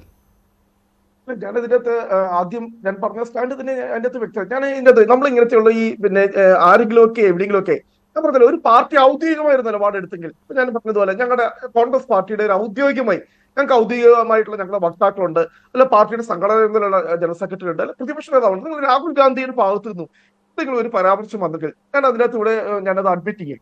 അല്ലാതെ നമ്മൾ ഏതെങ്കിലും ഒരു തലയില്ലാതെ വാലില്ലാതെ എവിടെയെങ്കിലും ഒക്കെ ഒരു സ്റ്റേറ്റ് ഉണ്ട്. ഞാൻ പറഞ്ഞ നമ്മൾ ഒരുപക്ഷെ ഞാൻ സംശയിക്കുക എന്തുകൊണ്ടാണ് നമ്മൾ ഇങ്ങനെ ഈ പറയുന്ന ഈ ചെറിയ ചെറിയ വിഷയങ്ങളിലേക്കൊക്കെ നമ്മുടെ ചർച്ചകളെ നമ്മൾ വഴിതിരിച്ചു വിടുന്നത്. ഒരുപക്ഷെ കേന്ദ്ര ഗവൺമെന്റിന് ഒരുപക്ഷെ എന്തെങ്കിലും മറക്കാനാണോ എന്ന് പോലും സംശയം തോന്നിപ്പോവുക. കാരണം ഇങ്ങനെയുള്ള നറേറ്റീവുകൾ ഇങ്ങനെ ഉണ്ടായി വ്യാഖ്യാനങ്ങൾ ഉണ്ടായിപ്പോയി കഴിഞ്ഞാൽ അപ്പോൾ നമ്മൾ ചർച്ച ചെയ്യേണ്ടത് തീവ്രവാദത്തിന്റെ സോഴ്സുകളാണ്. എങ്ങനെ നമ്മൾ ആ തീവ്രവാദത്തെ നമുക്ക് അവിടെ ഇല്ലാതാക്കാൻ പറ്റും. ആ തീവ്രവാദത്തിന് തന്നെ ഇപ്പോൾ ഒരു പുതിയ സ്വഭാവം വന്നിരിക്കുകയാണ്, മതപരമായിട്ടുള്ള. ഇതിനു മുമ്പ് ഒരിക്കലും ഇന്ത്യ പാകിസ്ഥാൻ തമ്മിൽ നിരവധി യുദ്ധങ്ങൾ ഉണ്ടായിട്ടുണ്ട്, നിരവധി പോരാട്ടങ്ങളുണ്ട്. അന്നൊരിക്കലും അതിനകത്തൊരു മുസ്ലിം ഹിന്ദു എന്നുള്ള ഒരു പരിപ്രേക്ഷം ഉണ്ടായിട്ടില്ല, അല്ലെ ഒരു മതത്തിന്റെ പരിപ്രേക്ഷം ഉണ്ടായിട്ടില്ല. പക്ഷെ ആദ്യമായി തന്നെ എന്ത് ചെയ്യുന്നു, ഒരു മതം ഒരു ഘടകമായി ഇപ്പോൾ വരികയാണ്. അപ്പോൾ ഡേഞ്ചറസ് ആയിട്ടുള്ള ഒരു തലത്തിലേക്ക് ഇപ്പോൾ മാറാൻ പോവുകയാണ്. നമ്മൾ കണ്ട് കഴിഞ്ഞ ദിവസം തന്നെ പാകിസ്ഥാന്റെ കരസേനാ മേധാവിയായിട്ടുള്ള ജനറൽ അസീം മുനീർ അദ്ദേഹം നടന്ന് പാകിസ്ഥാൻ തലമുറ ചരിത്രം പഠിക്കണം, എങ്ങനെയാണ് ദ്വിരാഷ്ട്രവാദം ഉണ്ടായത്, എങ്ങനെയാണ് മതത്തിന്റെ അടിസ്ഥാനത്തിൽ 2 രാഷ്ട്രങ്ങൾ വെട്ടിമുറിക്കപ്പെട്ടത്, അതുപോലെ പാകിസ്ഥാന്റെ കഴുത്തിലെ ഞരമ്പാണ് കാശ്മീര് എന്നൊക്കെ പറഞ്ഞ് അതിവൈകാരികമായിട്ട് അതിനകത്തൊരു മതപരമായിട്ടുള്ള ഒരു പരിപ്രേക്ഷം ഉണ്ടാകുമ്പോൾ തീർച്ചയായിട്ടും നമ്മൾ വളരെ അതിനകത്ത് ജാഗ്രത പാലിച്ചുകൊണ്ട് അതിനെ എങ്ങനെ നമ്മൾ പ്രതിരോധിക്കാമെന്നുള്ള രീതിയിലേക്ക് നമുക്ക് ചർച്ചകൾ പോകണം. അതിന് ഇന്ത്യ ഗവൺമെന്റ് വളരെ വ്യക്തമായി തന്നെ അതിന്റെ അകത്തുള്ള നിലപാടുകൾ സ്വീകരിക്കണം. നേരത്തെ കാര്യത്തില് ഞങ്ങൾക്ക് അതിനകത്ത് വിയോജിപ്പുണ്ട്. പക്ഷെ ആ വിയോജിപ്പ് പോലും ഞങ്ങൾ ഇവിടെ ഒരു വലിയ ചർച്ചയാക്കാൻ വേണ്ടി ഞാൻ ആഗ്രഹിക്കുന്നില്ല. പക്ഷെ അത് കോൺഗ്രസ് അങ്ങനെ ചർച്ചയാക്കുന്നുണ്ട്. അതാണ് നിർഭാഗ്യകരമായ കാര്യം എന്ന് പറയുന്നത്. അതോടൊപ്പമാണ് പാർലമെന്റ് സമ്മേളനം വിളിക്കണമെന്ന്, ഈ പ്രചാരണങ്ങൾക്കിടയിലാണ് പാർലമെന്റ് സമ്മേളനം വിളിക്കണമെന്ന് ആവശ്യപ്പെടുന്നു. ഇപ്പോൾ കൂടുതൽ അപ്ഡേറ്റുകൾ വന്നിട്ടുണ്ട്. പ്രധാനമന്ത്രിയുടെ വീട്ടിൽ നടന്ന യോഗം അവസാനിച്ചു. സൈനിക മേധാവികൾ യോഗത്തിൽ പങ്കെടുത്തിരുന്നു. പ്രതിരോധ മന്ത്രിയും യോഗത്തിൽ പങ്കെടുത്തിരുന്നു. തുടർച്ചയായി യോഗങ്ങൾ വീണ്ടും ചേരുകയാണ് എന്നുള്ളതാണ് ഇപ്പോൾ പുറത്തു വരുന്നുകൊണ്ടിരിക്കുന്ന വിവരങ്ങൾ. ഇപ്പോൾ നടന്ന യോഗത്തിൽ സൈനിക മേധാവികൾ ഉൾപ്പെടുന്ന ആ യോഗത്തിൽ പൂർണ്ണമായ സ്വാതന്ത്ര്യം സൈന്യത്തിന് നൽകിയിരിക്കുകയാണ് പ്രധാനമന്ത്രി. എപ്പോൾ തിരിച്ചടിക്കണം എന്ന കാര്യത്തിൽ തീരുമാനമെടുക്കാം. സമയവും സന്ദർഭവും തെരഞ്ഞെടുക്കുവാനുള്ള സ്വാതന്ത്ര്യവും സൈന്യത്തിന് നൽകിയിട്ടുണ്ട്. ഇക്കാര്യങ്ങളാണ് കൂടുതലായിട്ടും ഈ യോഗത്തിൽ ചർച്ച ചെയ്തത്. അതോടൊപ്പം തന്നെ നാളെ നിർണായകമായ യോഗം നടക്കാൻ പോവുകയാണ്. ക്യാബിനറ്റ് കമ്മിറ്റിയുടെ യോഗമാണ് നാളെ ചേരാൻ പോകുന്നത്. പൊളിറ്റിക്കൽ അഫയേഴ്സിലെ ക്യാബിനറ്റ് കമ്മിറ്റി യോഗമാണ് നാളെ ചേരാൻ പോകുന്നത്. കൂടുതൽ വിവരങ്ങളുമായി കിരൺ ബാബു ചേരുകയാണ്. അതിഥികളിലേക്ക് പോകുന്നതിന് മുൻപ് കിരൺ ബാബുവിലേക്ക്. കിരൺ, എന്തൊക്കെയാണ് യോഗ തീരുമാനങ്ങളായി പുറത്തു വരുന്ന വിവരങ്ങൾ? മഞ്ജുഷ്, എന്തായാലും രാജ്യം അതിശക്തമായ ഒരു നിലപാടിലേക്ക് അല്ലെങ്കിൽ തിരിച്ചടിയിലേക്ക് പോകുന്നു എന്നതിന്റെ വ്യക്തമായ സൂചന തന്നെയാണ് ഇപ്പോൾ നടക്കുന്നത്. സുപ്രധാനമായ യോഗം ഇപ്പോൾ അവസാനിച്ചിരിക്കുന്നു. യോഗശേഷവും കേന്ദ്ര ആഭ്യന്തരമന്ത്രി അമിത്ഷാ പ്രധാനമന്ത്രിയുടെ ഔദ്യോഗിക വസതിയിൽ തുടരുന്നുണ്ട്. സേനാ മേധാവികളുമായും അതോടൊപ്പം തന്നെ പ്രധാന വകുപ്പുകളുടെ സെക്രട്ടറിമാരുമായും ചർച്ച പൂർത്തിയായി കഴിഞ്ഞു. നാളെയും ഇതിന്റെ തുടർ നടപടികളുണ്ടാവും. രാജ്യം സമാന്തരമായി തന്നെ ലോകത്തിന്റെ വിവിധ പ്രധാന രാജ്യങ്ങളുമായി നയതന്ത്ര ബന്ധം തുടരുകയാണ്. ഓരോ രാജ്യങ്ങളെയായി ബോധ്യപ്പെടുത്തുകയാണ് ഇപ്പോഴത്തെ സാഹചര്യം. അങ്ങനെ സാധാരണഗതിയിൽ ഇത്തരം ഒരു യുദ്ധത്തിലേക്കോ അല്ലെങ്കിൽ അത്തരത്തിലേക്കുള്ള കനത്ത തിരിച്ചടിയിലേക്കോ പോകുമ്പോഴാണ് രാജ്യം വിദേശ രാജ്യങ്ങളടക്കം ഈ വിഷയം ബോധ്യപ്പെടുന്നത്.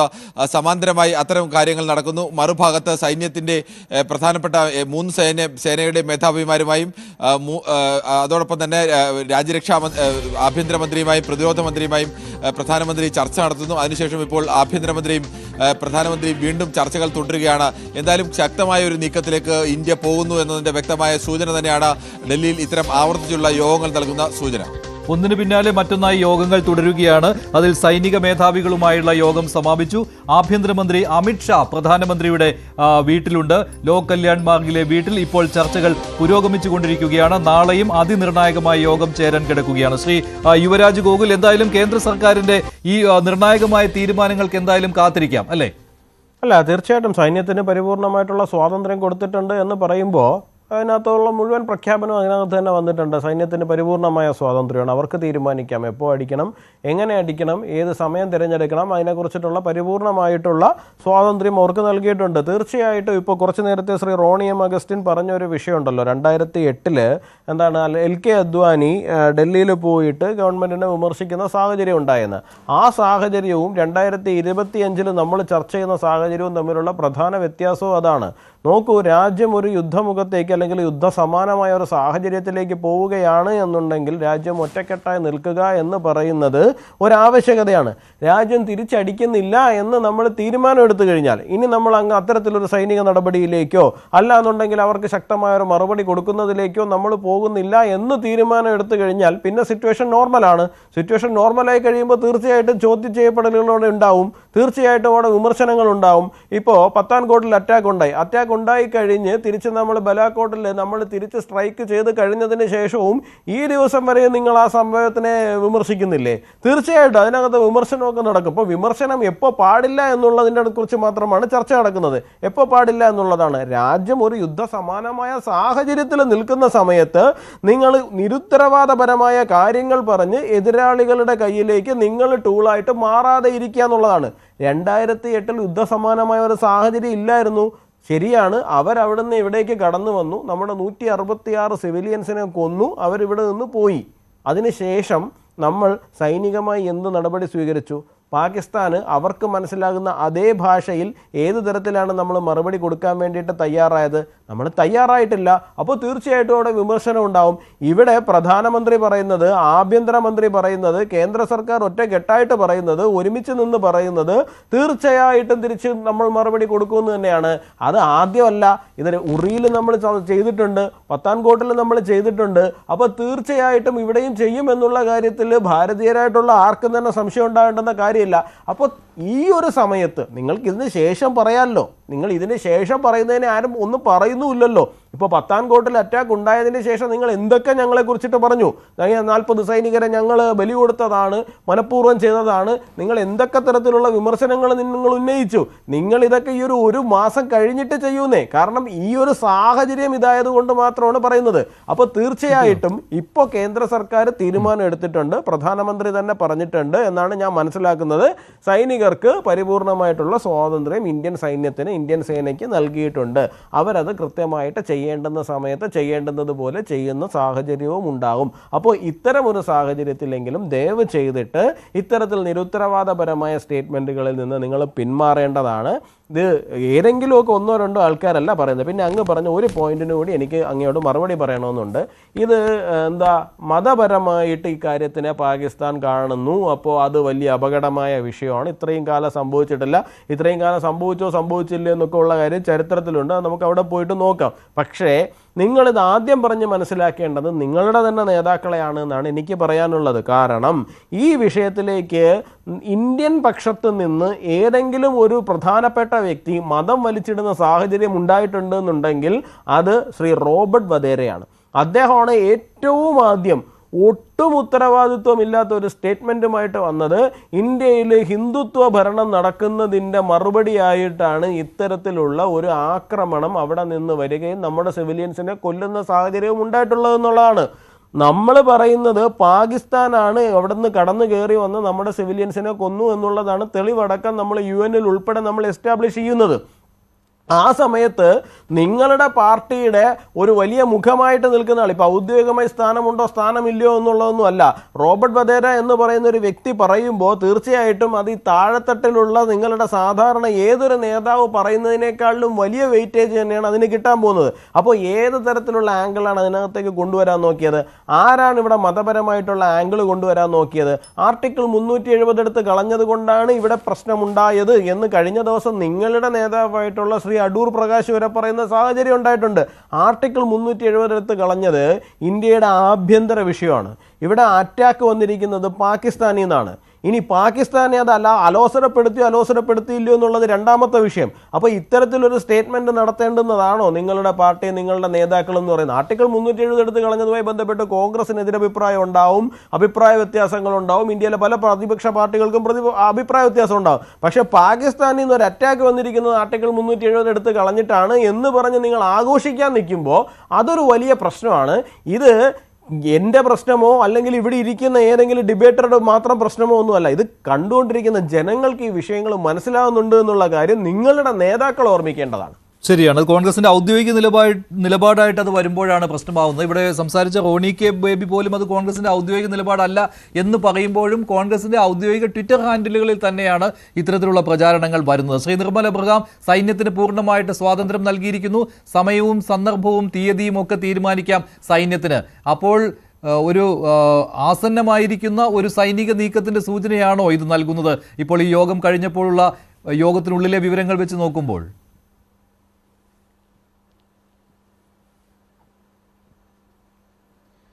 ഇല്ല, ഇന്ത്യ ഒരു വാറോ അല്ലെങ്കിൽ എസ്കലേഷനോ നടന്നാൽ അതിന് റെഡി ആയിരിക്കണം എന്നുള്ളതാണ്.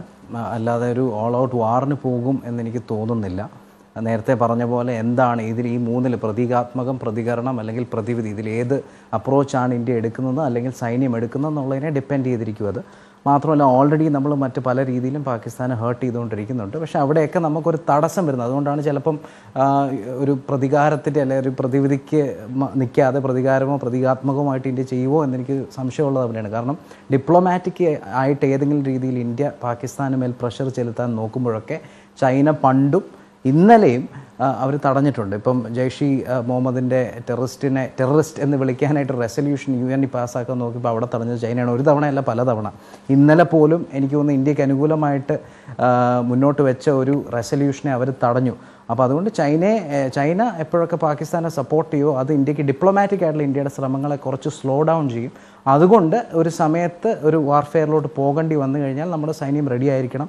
അവിടുത്തെ ഇപ്പോൾ തന്നെ എനിക്ക് തോന്നുന്നു ഏകദേശം 50ഓളം ടൂറിസ്റ്റ് ഡെസ്റ്റിനേഷൻസ് ഒക്കെ അടച്ചു, ഹോട്ടൽസും ഒക്കെ അടച്ചു വരുന്നു. അപ്പോൾ ഇന്ത്യ അതിന് പ്രിപ്പയർഡ് ആയിരിക്കുകയാണ്. ആൾക്കാരെ റീലൊക്കേറ്റ് ചെയ്യുന്നു, ടൂറിസ്റ്റ് ഡെസ്റ്റിനേഷൻസ് അടച്ചിടുന്നു, സൈന്യത്തെ അവിടെ വിന്യസിക്കുന്നു. സോ പ്രിപ്പയർഡ്നെസ് ആണ് അത് കാണിക്കുന്നതെന്നാണ് എനിക്ക് തോന്നുന്നത്. അല്ലാതെ ഓൾ ഔട്ടായിട്ട് നാളെ മുതൽ വാർ തുടങ്ങാൻ പോവാണ് എന്നുള്ളതല്ല അതിൻ്റെ സൂചന.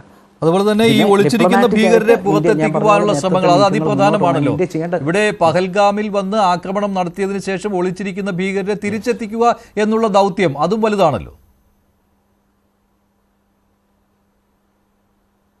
അതെ, അതിന് ഓൾറെഡി സ്റ്റെപ്സ് എടുക്കുന്നുണ്ടല്ലോ. സെൻട്രൽ ആംഡ് ഫോഴ്സസ്, CAPF ഉണ്ട്, ഇന്ത്യൻ ആർമി ഉണ്ട്, ജമ്മു ആൻഡ് കശ്മീരിൻ്റെ പോലീസുണ്ട്. ഇവരെല്ലാം കൂടെ ഒരു വലിയ സെർച്ച് നടത്തിക്കൊണ്ടിരിക്കുകയാണ്. സോ തീർച്ചയായിട്ടും അതിൽ റിസൾട്ട് കാണാം. ഇപ്പോൾ ഞാനീ പറഞ്ഞ പോലെ പ്രതീക്ഷിക്കുന്ന സമയത്ത് അവർ പ്രതീക്ഷിക്കുന്നുണ്ട് ഇന്ത്യ ഇവരെ പിടിക്കാൻ പോവുകയാണ്, അല്ലെ അതിനുള്ള ശ്രമം നടത്തുവാണ്. സോ ഓട്ടോമാറ്റിക്കലി അവരുടെ ഭാഗത്തു നിന്നും എല്ലാ രീതിയിലുള്ള മിറ്റിഗേഷൻ അവർ ചെയ്യും. അതുകൊണ്ടാണ് ഈ താമസം ഉണ്ടാകുന്നത്. നാച്ചുറലി ഇന്ത്യ പ്ലാൻ ചെയ്ത് അല്ലെങ്കിൽ അവർ പ്രതീക്ഷിക്കാത്ത ഒരു സമയത്ത് അറ്റാക്ക് നടത്തുമെന്നും ഇത്രയും വലിയ, കാരണം എനിക്ക് തോന്നുന്നു ഇത്രയും വലിയൊരു മാൻ ഹണ്ട് ഈ അടുത്തെങ്കിലും ഇന്ത്യ നടത്തിയിട്ടില്ല ഇത്രയും വലിയ ഫോഴ്സസിനെ ഉപയോഗിച്ചുകൊണ്ട്. ഇവൻച്വലി അതിന് റിസൾട്ട് ഉണ്ടാകുമെന്ന് പ്രതീക്ഷിക്കുന്നു. പക്ഷേ ഒരു വാറിലോട്ട് പോയി കഴിഞ്ഞാൽ പാകിസ്ഥാനെ മാത്രമല്ല ഇന്ത്യയും ചെറിയ രീതിയിൽ അത് എഫക്റ്റ് ചെയ്യും എന്നുള്ളത് കൊണ്ട് തന്നെ ഒരു യുദ്ധമുഖത്തിലോട്ട് ഇത് പോകാതിരിക്കട്ടെ എന്നാണ് ഒരു സിറ്റിസൺ എന്നുള്ള രീതിയിൽ ഞാൻ ആഗ്രഹിക്കുന്നത്. പക്ഷെ ഒരു സർജിക്കൽ സ്ട്രൈക്കിന്റെ ഒരു ആവശ്യകതയും ഉണ്ട് അല്ലേ?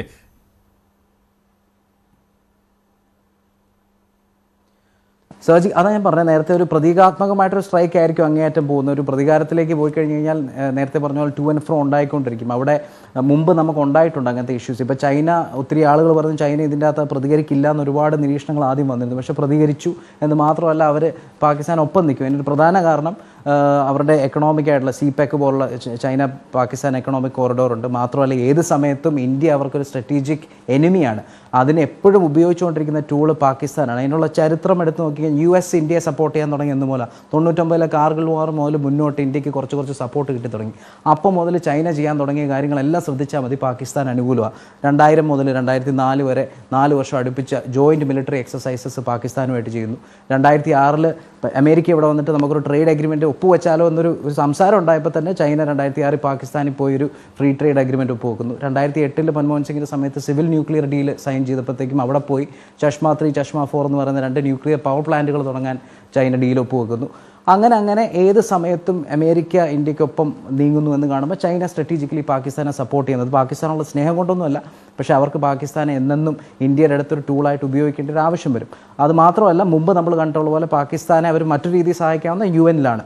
UN എന്ത് രീതിയിലുള്ള റെസൊല്യൂഷൻ ഇന്ത്യ മുന്നിൽ വെച്ചാലും അവിടെ തടയാൻ ശ്രമിക്കും. ഏറ്റവും ഒടുവിൽ ഐക്യരാഷ്ട്രസഭയിൽ നിന്നുള്ള സെക്യൂരിറ്റി കൗൺസിലിന്റേതായിട്ട് വന്ന ആ പ്രസ്താവനയിൽ, സെക്യൂരിറ്റി കൗൺസിലിന്റെ ആ പ്രസ്താവനയിൽ തന്നെ പാകിസ്ഥാൻ എന്നുള്ള പേര് ഉൾപ്പെടുത്തിയിട്ടില്ല. അത് ചൈനയുടെ സമ്മർദ്ദത്താൽ ഒഴിവാക്കിയത് എന്നാണല്ലോ വരുന്നത്. പാകിസ്ഥാൻ സമ്മതിച്ചിട്ടില്ല എങ്കിൽ പോലും.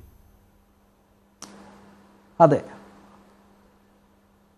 അതാണ് ഇന്നലെ പോലും അങ്ങനെയാണ് സംഭവിച്ചത്. അതിൻ്റെ അർത്ഥം അവരെ എല്ലാ രീതിയിലും പ്രത്യേകിച്ച് ഡിപ്ലോമാറ്റിക്കലി സഹായിക്കും. മിലിറ്ററിലി എങ്ങനെ സഹായിക്കും എന്ന് ചോദിച്ചു കഴിഞ്ഞാൽ 2 വഴികളാണ്. പക്ഷേ അത് എക്സ്ട്രീമായിട്ട് എനിക്ക് തോന്നുന്നില്ല നടക്കുമെന്ന്. ഒന്നും ബ്രഹ്മപുത്ര റിവർ നമുക്കൊരു ഡേഞ്ചറായിട്ട് നിൽക്കും. ഇപ്പോൾ ഇൻഡസ് വാട്ടർ ട്രീറ്റിയിൽ നമ്മൾ ഇത് തുടർന്നുകൊണ്ട് പോയി കഴിഞ്ഞാൽ അങ്ങനെ ഒരു അറ്റാക്ക് വരുമെന്നൊക്കെ ഒത്തിരി ആളുകൾ ഭയക്കുന്നുണ്ട്. പക്ഷേ അതൊന്നും എനിക്ക് തോന്നുന്നില്ല. മറിച്ച് ഡിപ്ലോമാറ്റിക് ആയിട്ടുള്ള സപ്പോർട്ടായിരിക്കും കൂടുതൽ ചൈന കൊടുക്കുന്നത്.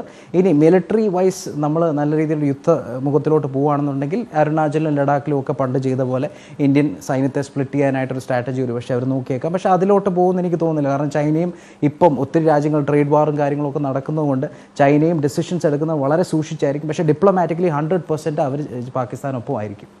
ശരി, എന്തായാലും സൈന്യത്തിന് പൂർണ്ണ സ്വാതന്ത്ര്യം അനുവദിച്ചിരിക്കുകയാണ്.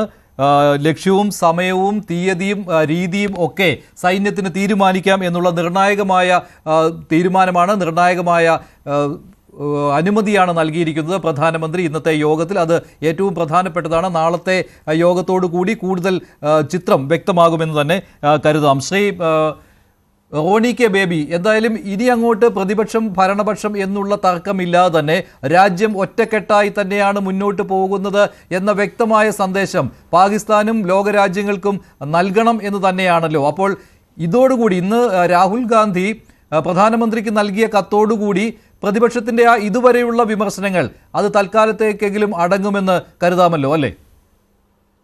തീർച്ചയായിട്ടും. ഞാൻ പറഞ്ഞില്ല, ഞാൻ ഈ ചർച്ചയുടെ ആദ്യം തൊട്ട് തന്നെ ഞാനതാ പറയുന്നത്. ആ ഒരു സ്പിരിറ്റ്, നമ്മൾ ആ ഒരു സ്പിരിറ്റിനെ നമ്മൾ മനസ്സിലാക്കുക.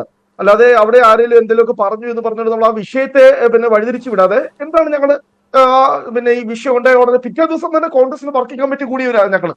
പിറ്റേ ദിവസം എനിക്ക് തോന്നുന്നു ഇന്ത്യയിലെ മറ്റൊരു രാഷ്ട്രീയ പാർട്ടി കാണത്തില്ല. ആ ഒരു ഈ പറയുന്ന ഏപ്രിൽ 22-ാം തീയതി ഈ പഹൽവാം ഇൻസിഡന്റ് ഉണ്ടായതിന്റെ തൊട്ടുപിറ്റേ ദിവസം തന്നെ ഞങ്ങൾ കൂടി ഞങ്ങൾ പാസ്സാക്കിയ പ്രമേയത്തില് ഈ ഗവൺമെന്റ് എടുക്കുന്ന എല്ലാ ഇനിഷ്യേറ്റീവ്സിനും എല്ലാ സ്റ്റെപ്സിനും ഞങ്ങൾ ഒറ്റക്കെട്ടായി പ്രതിപക്ഷം എന്ന നിലയിൽ കോൺഗ്രസ് പാർട്ടി ഗവൺമെന്റിനോട് ഒപ്പം ഉണ്ടാവുമെന്ന് കാറ്റഗോറിക്കലി അൺഡൗട്ടഡ്ലി ഞങ്ങൾ പിന്നെ പിന്തുണ പ്രഖ്യാപിച്ചിട്ടുള്ളത്. ഞങ്ങളുടെ നിലപാട് അന്നും ഇന്നും വളരെ വ്യക്തമാണ്. ഇന്ന് ബഹുമാനപ്പെട്ട ഞാൻ പറഞ്ഞതുപോലെ രാഹുൽ ഗാന്ധി നൽകിയ കത്ത്, ആ കത്തിൽ പോലും ഞങ്ങൾ എന്താ പറഞ്ഞതോ, കാരണം ഇങ്ങനെ ഞാൻ നേരത്തെ പറഞ്ഞതുപോലെ ചില അഞ്ചാപത്യങ്ങളുണ്ട്. ഞാനത് തുറന്നു പറയുകയാണ്. ഈ രാജ്യത്തിനകത്ത്, ഈ രാജ്യത്തെ അകത്ത് നിന്നും പിന്നെ തർക്കം വയ്ക്കുന്നതിന് അഞ്ചാപത്യങ്ങളുണ്ട്. അവർ ഒരിക്കലും വിജയിക്കാൻ പാടില്ല. അവരുടെ ഒരു തെറ്റായ ഒരു സന്ദേശം ഈ രാജ്യത്ത് പോകാൻ പാടില്ല. അതുകൊണ്ടാണ് പാർലമെന്റ് ഒറ്റക്കെട്ടായി, അല്ലെങ്കിൽ നമ്മൾ ഒരു ദിവസം അല്ലെങ്കിൽ 2 ദിവസം നമ്മൾ ചർച്ച ചെയ്യുന്നു, വളരെ കൃത്യമായി തന്നെ പാർലമെന്റ് റെസല്യൂഷൻ പാസ്സാക്കുന്നു. നാളെ ലോക്സഭയും രാജ്യസഭയും ഒറ്റക്കെട്ടായി പിന്നെ ഈ തീവ്രവാദത്തെ അപലപിച്ചുകൊണ്ട് രാജ്യത്തിന്റെ ഐക്യവും അഖണ്ഡതയും കാത്തു സൂക്ഷിക്കണം, അതിന് ഗവൺമെന്റിന് എല്ലാ പിന്തുണയും നൽകുന്നു എന്ന് നാളെ ഈ പാർലമെന്റ് ഐക്യകണ്ഠേന ഒരു പ്രമേയം പാസ്സാക്കിയാൽ പിന്നെ യുഎന്നിൽ ആര് പിന്നെ ഇന്ത്യക്കെതിരെ വിമർശനം ഉന്നയിക്കും? പാകിസ്ഥാന്റെ ഏത് രാഷ്ട്രീയ നേതാവ് ഇന്ത്യക്കകത്ത് വിരുദ്ധ ശക്തികളുണ്ട് എന്ന് ചൂണ്ടിക്കാണിക്കും? അപ്പോൾ അതുകൊണ്ടാണ് പറഞ്ഞത്. കാരണം ഞാൻ മനസ്സിലാക്കുന്നത്, ഞാൻ പ്രതീക്ഷിക്കുന്നത് ഗവൺമെന്റ് വളരെ പോസിറ്റീവായിട്ട് തന്നെ അതിനോട് പ്രതികരിക്കും. കാരണം ഇപ്പോൾ ഞാൻ പറഞ്ഞല്ലോ, ഈ പാർട്ടിയുടെ താഴെത്തട്ടിലുള്ള ആരെങ്കിലുമൊക്കെ അങ്ങോട്ടും ഇങ്ങോട്ടൊക്കെ ചില അഭിപ്രായ വ്യത്യാസങ്ങളോ ഏതെങ്കിലുമൊക്കെ പറഞ്ഞു പറഞ്ഞാൽ പാർട്ടി തലത്തിൽ മനസ്സിലാക്കുന്നത് വളരെ പെർഫെക്റ്റ് ആയിട്ട് ഞാൻ പറഞ്ഞു. ആദ്യമേ തന്നെ ഞാൻ വളരെ ഈ ഗവൺമെന്റിനെ അഭിനന്ദിക്കാൻ വേണ്ടി ആഗ്രഹിച്ചതുകൊണ്ടാണ്. കാരണം ആ ഇൻസിഡന്റ് ഉണ്ടായി. പെട്ടെന്ന് തന്നെ സർവകക്ഷി യോഗം വിളിച്ചു. അതില് പിന്നെ ആഭ്യന്തരമന്ത്രി ഉൾപ്പെടെ പ്രതിരോധ മന്ത്രി ഉൾപ്പെടെ മുഴുവൻ ആളുകളും പങ്കെടുത്തു. IB ഇന്റലിജൻസ് ബ്യൂറോയുടെ ഡയറക്ടർ 20 മിനിറ്റ് വീഡിയോ പ്രസന്റേഷൻ പ്രതിപക്ഷ നേതാക്കൾ ഉൾപ്പെടെയുള്ള ആളുകൾക്ക് മുമ്പിൽ നൽകി. കാരണം പ്രതിപക്ഷത്തെ വിശ്വാസത്തിൽ നിൽക്കുന്ന ഗവൺമെന്റ്, അത് വളരെ പോസിറ്റീവ് ആയിട്ടുള്ള സൈനാണ്. അപ്പോൾ ഞാൻ പറഞ്ഞു വരുന്നത്, ഇങ്ങനെയുള്ള നമ്മൾ ഇതിനെ പിന്നെ പുറകിൽ നിന്ന് കുത്തുന്ന ഇങ്ങനെയുള്ള പ്രചരണങ്ങളൊക്കെ നമ്മൾ മാറ്റിവെക്കുക. നമ്മൾ ഒറ്റക്കെട്ടായി നിന്നുകൊണ്ട്, കാരണം നമ്മുടെ രാജ്യം അതിനുവേണ്ടി ഞാൻ പറഞ്ഞല്ലോ, നമ്മൾ ഈ ചരിത്രം മുഴുവൻ പരിശോധിച്ചാൽ ഞാൻ ആദ്യമേ ചൂണ്ടിക്കാണിച്ചൊരു കാര്യം, ഇതുപോലെയുള്ള പ്രതിസന്ധി ഘട്ടത്തിൽ ആര് അതിനെതിരെ നിന്നാലും, ഇൻക്ലൂഡിംഗ് മൈ പാർട്ടി, ഞാൻ തുറന്നു പറയുക, ഏത് പാർട്ടി ആയിക്കോട്ടെ അല്ലെങ്കിൽ ഏത് നേതാവ് ആയിക്കോട്ടെ, ഉത്തരവാദിത്വ ബോധമുള്ള ഏത് നേതാവ്, ഞാൻ വളരെ റെസ്പോൺസിബിലിറ്റി. ശരിയാണ് ശ്രീ യുവരാജ് ഗുലാം ശരിയുമാണല്ലോ അദ്ദേഹം പറഞ്ഞ വികാരത്തോട് പരിപൂർണമായും ചേർന്ന് നിൽക്കുന്നു. അദ്ദേഹത്തിന്റെ രാഷ്ട്രീയമായിട്ടുള്ള ആ ഒരു ബോധ്യത്തെ അല്ലെങ്കിൽ ആ രാഷ്ട്രീയമായിട്ടുള്ള പക്വതയെ അദ്ദേഹം അത്രയേറെ ബഹുമാനിക്കുകയും ചെയ്യുന്നുണ്ട്. നമുക്ക് ഞാൻ പറയുന്നത് മഞ്ജുഷ, നമുക്ക് ആ വിഷയത്തിൽ നിന്ന് തൽക്കാലത്തേക്ക് നമുക്ക് മുമ്പോട്ട് പോകാം എന്നുള്ളതാണ്. കാരണം അദ്ദേഹത്തിന്റെ നിലപാട് പറഞ്ഞു കഴിഞ്ഞിട്ടുണ്ട്. ഇവിടെ പാകിസ്ഥാൻ എന്ന് പറയുന്ന ഒരു റൗഡി നേഷൻ അല്ലെങ്കിൽ റോഗ് നേഷൻ എന്നാണ് UN-നകത്ത് ഇന്ത്യ പാകിസ്ഥാനെ വിശേഷിപ്പിച്ചത്. പാകിസ്ഥാന് കൃത്യമായിട്ട് തന്നെ സപ്പോർട്ട് ചൈനയുടെ ഭാഗത്ത് വരും എന്നുള്ളതിനെ കുറിച്ചിട്ട് നമുക്ക് നല്ല ധാരണയുണ്ട്. അത് നമ്മളെ ഞെട്ടിപ്പിക്കുന്നതോ നമ്മളെ സംബന്ധിച്ചിടത്തോളം അത്ഭുതപ്പെടുത്തുന്നതോ ആയിട്ടുള്ളൊരു വാർത്തയല്ല. ചൈന പാകിസ്ഥാൻ ഒപ്പം തന്നെ നിലയുറപ്പിക്കുമെന്ന്. നോക്കൂ, ലോകത്തുള്ള ഇസ്ലാമിക രാജ്യങ്ങൾ പോലും പാകിസ്ഥാൻ ഏറ്റവും അധികം പ്രതീക്ഷിച്ചിരുന്നത് ഒരു പക്ഷേ ഈ പറയുന്ന ഇസ്ലാമിക രാജ്യങ്ങൾ അവർക്കൊപ്പം നിൽക്കുമെന്നാണ്. പക്ഷേ ഇന്ത്യക്കെതിരായിട്ട് അത്തരത്തിലൊരു നിലപാടെടുത്ത് മുമ്പോട്ട് വരാൻ വേണ്ടിയിട്ട് ലോകത്തെ ഒരു പരിധിവരെ തുർക്കി പോകുമായിരിക്കും. കാര്യം തുർക്കിയുടെ സ്വഭാവം നമുക്കറിയാം. ഏതാണ്ട് പാകിസ്ഥാനെ പോലെ തന്നെ പെരുമാറിക്കൊണ്ടിരിക്കുന്ന ഒരു രാജ്യമാണ് തുർക്കി എന്ന് പറയുന്നത്. ചിലപ്പോൾ അവർ തമ്മിൽ പരസ്പരം ഒരു സഹകരണം ഉണ്ടായേക്കാം, എനിക്കറിയില്ല. പക്ഷേ അതിനപ്പുറത്തേക്ക് മറ്റൊരു ഇസ്ലാമിക രാജ്യങ്ങളും തന്നെ പാകിസ്ഥാനൊപ്പം നിൽക്കില്ല എന്നുള്ള കാര്യത്തെ കുറിച്ചിട്ട് നമുക്ക് നല്ല ധാരണയുണ്ട്. പക്ഷേ അതേ സമയത്ത് തന്നെ തൊട്ടടുത്ത് കിടക്കുന്ന മറ്റൊരു പ്രധാനപ്പെട്ട ഫോഴ്സായിട്ടുള്ള ചൈന എന്ന് പറയുന്നത് തീർച്ചയായിട്ടും പാകിസ്ഥാനെ നാളെ വിഴുങ്ങാൻ നിൽക്കുന്ന ഒരു രാജ്യമാണ്. പാകിസ്ഥാൻ എന്ന് പറയുന്നത് പിച്ചച്ചട്ടി എടുത്തു കഴിഞ്ഞാൽ ആ പിച്ചച്ചട്ടിയിലേക്ക് എന്തെങ്കിലും നാണയത്തൊട്ടുകൾ എറിഞ്ഞു കൊടുത്തുകൊണ്ട് ആ രാജ്യത്തിനെ മുഴുവനായിട്ടും ആ രാജ്യത്തിൻ്റെ സമ്പത്തിനെ മുഴുവനായിട്ടും വിലക്കെടുക്കാം എന്ന് പറഞ്ഞ് നിൽക്കുന്ന ഒരു രാജ്യമാണ് ചൈന. ഏറ്റവും അധികം എക്സ്പാൻഷനിസ്റ്റ് മനോഭാവത്തോടു കൂടി പ്രവർത്തിക്കുന്ന ലോകത്തിലെ ഒരു രാജ്യമാണ് ചൈന. ആ ചൈന എന്ന് പറയുന്നത് പാകിസ്ഥാനെ പോലെ തന്നെ നമ്മൾ കാണേണ്ടുന്ന ഒരു രാജ്യമാണ്. പക്ഷെ നിലവിൽ അവർ ലോകത്തിൻ്റെ മുമ്പിൽ വലിയ ശക്തരായിട്ട് തന്നെയാണ് നിലനിൽക്കുന്നതും. അവരുടെ ഭാഗത്തുനിന്ന് തീർച്ചയായിട്ടും പാകിസ്ഥാന് പിന്തുണയുണ്ടാവും. പിന്നെ ചൈനയുടെ ഭാഗത്തുനിന്ന് ഏത് കാലഘട്ടത്തിലാണ് പാകിസ്ഥാന് പിന്തുണയില്ലാതിരുന്നത്? കാർഗിൽ വാർ നടക്കുന്ന സമയത്ത് ചൈനയുടെ ഭാഗത്തുള്ള പിന്തുണ ആർക്കായിരുന്നു? പാകിസ്ഥാന് തന്നെയായിരുന്നു. പക്ഷേ അതിനുശേഷം എന്താണ് സംഭവിച്ചത് കാർഗിൽ എന്നുള്ള കാര്യം നമ്മൾ കണ്ടതാണ്. ചൈനയ്ക്ക് പാകിസ്ഥാനൊപ്പം നിലയുറപ്പിക്കാം എന്ന് പറഞ്ഞുകൊണ്ട് പാകിസ്ഥാൻ ഒപ്പം ചേർന്ന് അവരിങ്ങോട്ട് യുദ്ധത്തിന് വരും. അങ്ങനെയൊക്കെ ഒരു സാഹചര്യം വന്നു കഴിഞ്ഞാൽ അത് തീർച്ചയായിട്ടും മറ്റൊരു ലോക മഹായുദ്ധത്തിൽ അത് കലാശിക്കുള്ളൂ എന്നുള്ള കാര്യത്തെക്കുറിച്ചിട്ട് ചൈനയ്ക്ക് നല്ല നിശ്ചയമുണ്ട്. കാരണം ഭാരതം എന്ന് പറയുന്ന നയതന്ത്ര തലത്തിൽ വളരെയധികം ശക്തിപ്പെട്ട് നിൽക്കുന്ന ഒരു സമയമാണിത്. അപ്പോൾ ചൈനയ്ക്ക് അവിടെ ഒരു വീറ്റോ പവർ എന്ന് പറയുന്ന ഒരു എക്സ്ട്രാ എഡ്ജ് അവിടെ കിടക്കുന്നുണ്ടെങ്കിൽ പോലും ഭാരതത്തെ സംബന്ധിച്ചിടത്തോളം മറ്റനേകം ലോകരാഷ്ട്രങ്ങൾ, ലോകശക്തികൾ ഭാരതത്തിനൊപ്പം, ഇപ്പോൾ ഇസ്രായേൽ ആവട്ടെ അല്ലെങ്കിൽ നിലവിലുള്ള US ആവട്ടെ, USSR ആവട്ടെ, ഇവരെല്ലാവരും തന്നെ അത്തരത്തിലൊരു നിലപാടുകളിലേക്ക് പോകുള്ളൂ എന്നുള്ള കാര്യത്തെക്കുറിച്ചിട്ട് ചൈനയ്ക്ക് നല്ല നിശ്ചയമുണ്ട്. അതുകൊണ്ട് തന്നെ അവരങ്ങനെ ഓപ്പൺ സപ്പോർട്ട് മീൻസ് സൈനികമായിട്ടുള്ള അവർക്കൊപ്പം ചേർന്ന് യുദ്ധം ചെയ്യുക അത്തരത്തിലുള്ളൊരു പ്രോസസ്സിലേക്കൊന്നും പോകുന്നതെന്ന് ഞാൻ വിശ്വസിക്കുന്നില്ല. പിന്നെ വെറുതെ ഒരു ഭാഗത്തിരുന്നു കൊണ്ട് നമുക്ക് ബുദ്ധിമുട്ടുണ്ടാക്കാൻ വേണ്ടിയിട്ടുള്ള പരിശ്രമങ്ങൾ അവരുടെ ഭാഗത്തു നിന്നുണ്ടാകും. പക്ഷേ ഈ പറയുന്ന പാകിസ്ഥാൻ എന്ന് പറയുന്ന രാജ്യം കൂടുതലായിട്ട് ലോകത്തിൻ്റെ മുൻപിൽ എക്സ്പോസ്ഡ് ആകുന്ന ഒരു സാഹചര്യത്തിലേക്കാണ് പൊയ്ക്കൊണ്ടിരിക്കുന്നത്.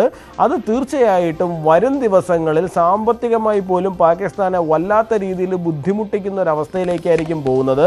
കാരണം പണ്ട് ഒരു സമയത്ത് ഒരു 30 വർഷങ്ങൾക്ക് മുൻപ് വരെ ഈ പറയുന്ന ഇസ്ലാമിക് ടെററിസം ആയിക്കോട്ടെ, അത് ഇന്ത്യയെ പോലുള്ള 1-2 രാജ്യങ്ങളുടെ മാത്രം തലവേദനയായിരുന്നു എന്നുണ്ടെങ്കിൽ, ഇന്ത്യയുടെ ഇസ്രായേലിൻ്റെയൊക്കെ മാത്രം തലവേദനയായിരുന്നു എന്നുണ്ടെങ്കിൽ, ഇന്നത് യൂറോപ്പിൻ്റെ ഉൾപ്പെടെ തലവേദനയാണ്. ട്വിൻ ടവർ അറ്റാക്കിന് ശേഷം അത് അമേരിക്കയുടെ ഉൾപ്പെടെ തലവേദനയാണ്. അതുകൊണ്ട് തന്നെ ഈ പറയുന്ന പാകിസ്ഥാൻ ഇപ്പോൾ ഉയർത്തിക്കൊണ്ടിരിക്കുന്ന പരമായിട്ടുള്ള ഈ പറയുന്ന റോഗിസം ഒരു തരത്തിലും എൻ്റർടൈൻ ചെയ്ത് കൊടുക്കുവാൻ വേണ്ടിയിട്ട് സിവിലൈസ്ഡ് ആയിട്ടുള്ള രാജ്യങ്ങൾ തയ്യാറാകില്ല എന്നുള്ള കാര്യം പാകിസ്ഥാനും മനസ്സിലാക്കണം. ശരിയാണ് ശ്രീ യുവരാജ് കോകുൽ. എന്തായാലും ഇന്ന് പ്രധാനമന്ത്രിയുടെ അധ്യക്ഷതയിൽ ചേർന്ന ഉന്നതതല യോഗത്തിലെ തീരുമാനങ്ങൾ, പ്രധാനമന്ത്രി സൈന്യത്തിന് പൂർണ്ണ സ്വാതന്ത്ര്യം തിരിച്ചടിക്കാൻ നൽകിയത്, നാളെ യോഗത്തിൽ അതിനിർണായകമായ തീരുമാനങ്ങളുടെ മുന്നൊരുക്കമാണെന്ന് തന്നെ കരുതാം. നന്ദി. ചർച്ചയിൽ പങ്കെടുത്ത എല്ലാവർക്കും. ഇന്നത്തെ ചോദ്യം ഇതായിരുന്നു: ഡൽഹിയിൽ നിർണായക യോഗങ്ങൾ, പാകിസ്ഥാനുള്ള തിരിച്ചടി ഉടൻ പ്രതീക്ഷിക്കാമെന്ന് 81% പ്രേക്ഷകർ. വേണ്ടിവരെ അവസാനിക്കുന്നു. നന്ദി, നമസ്കാരം.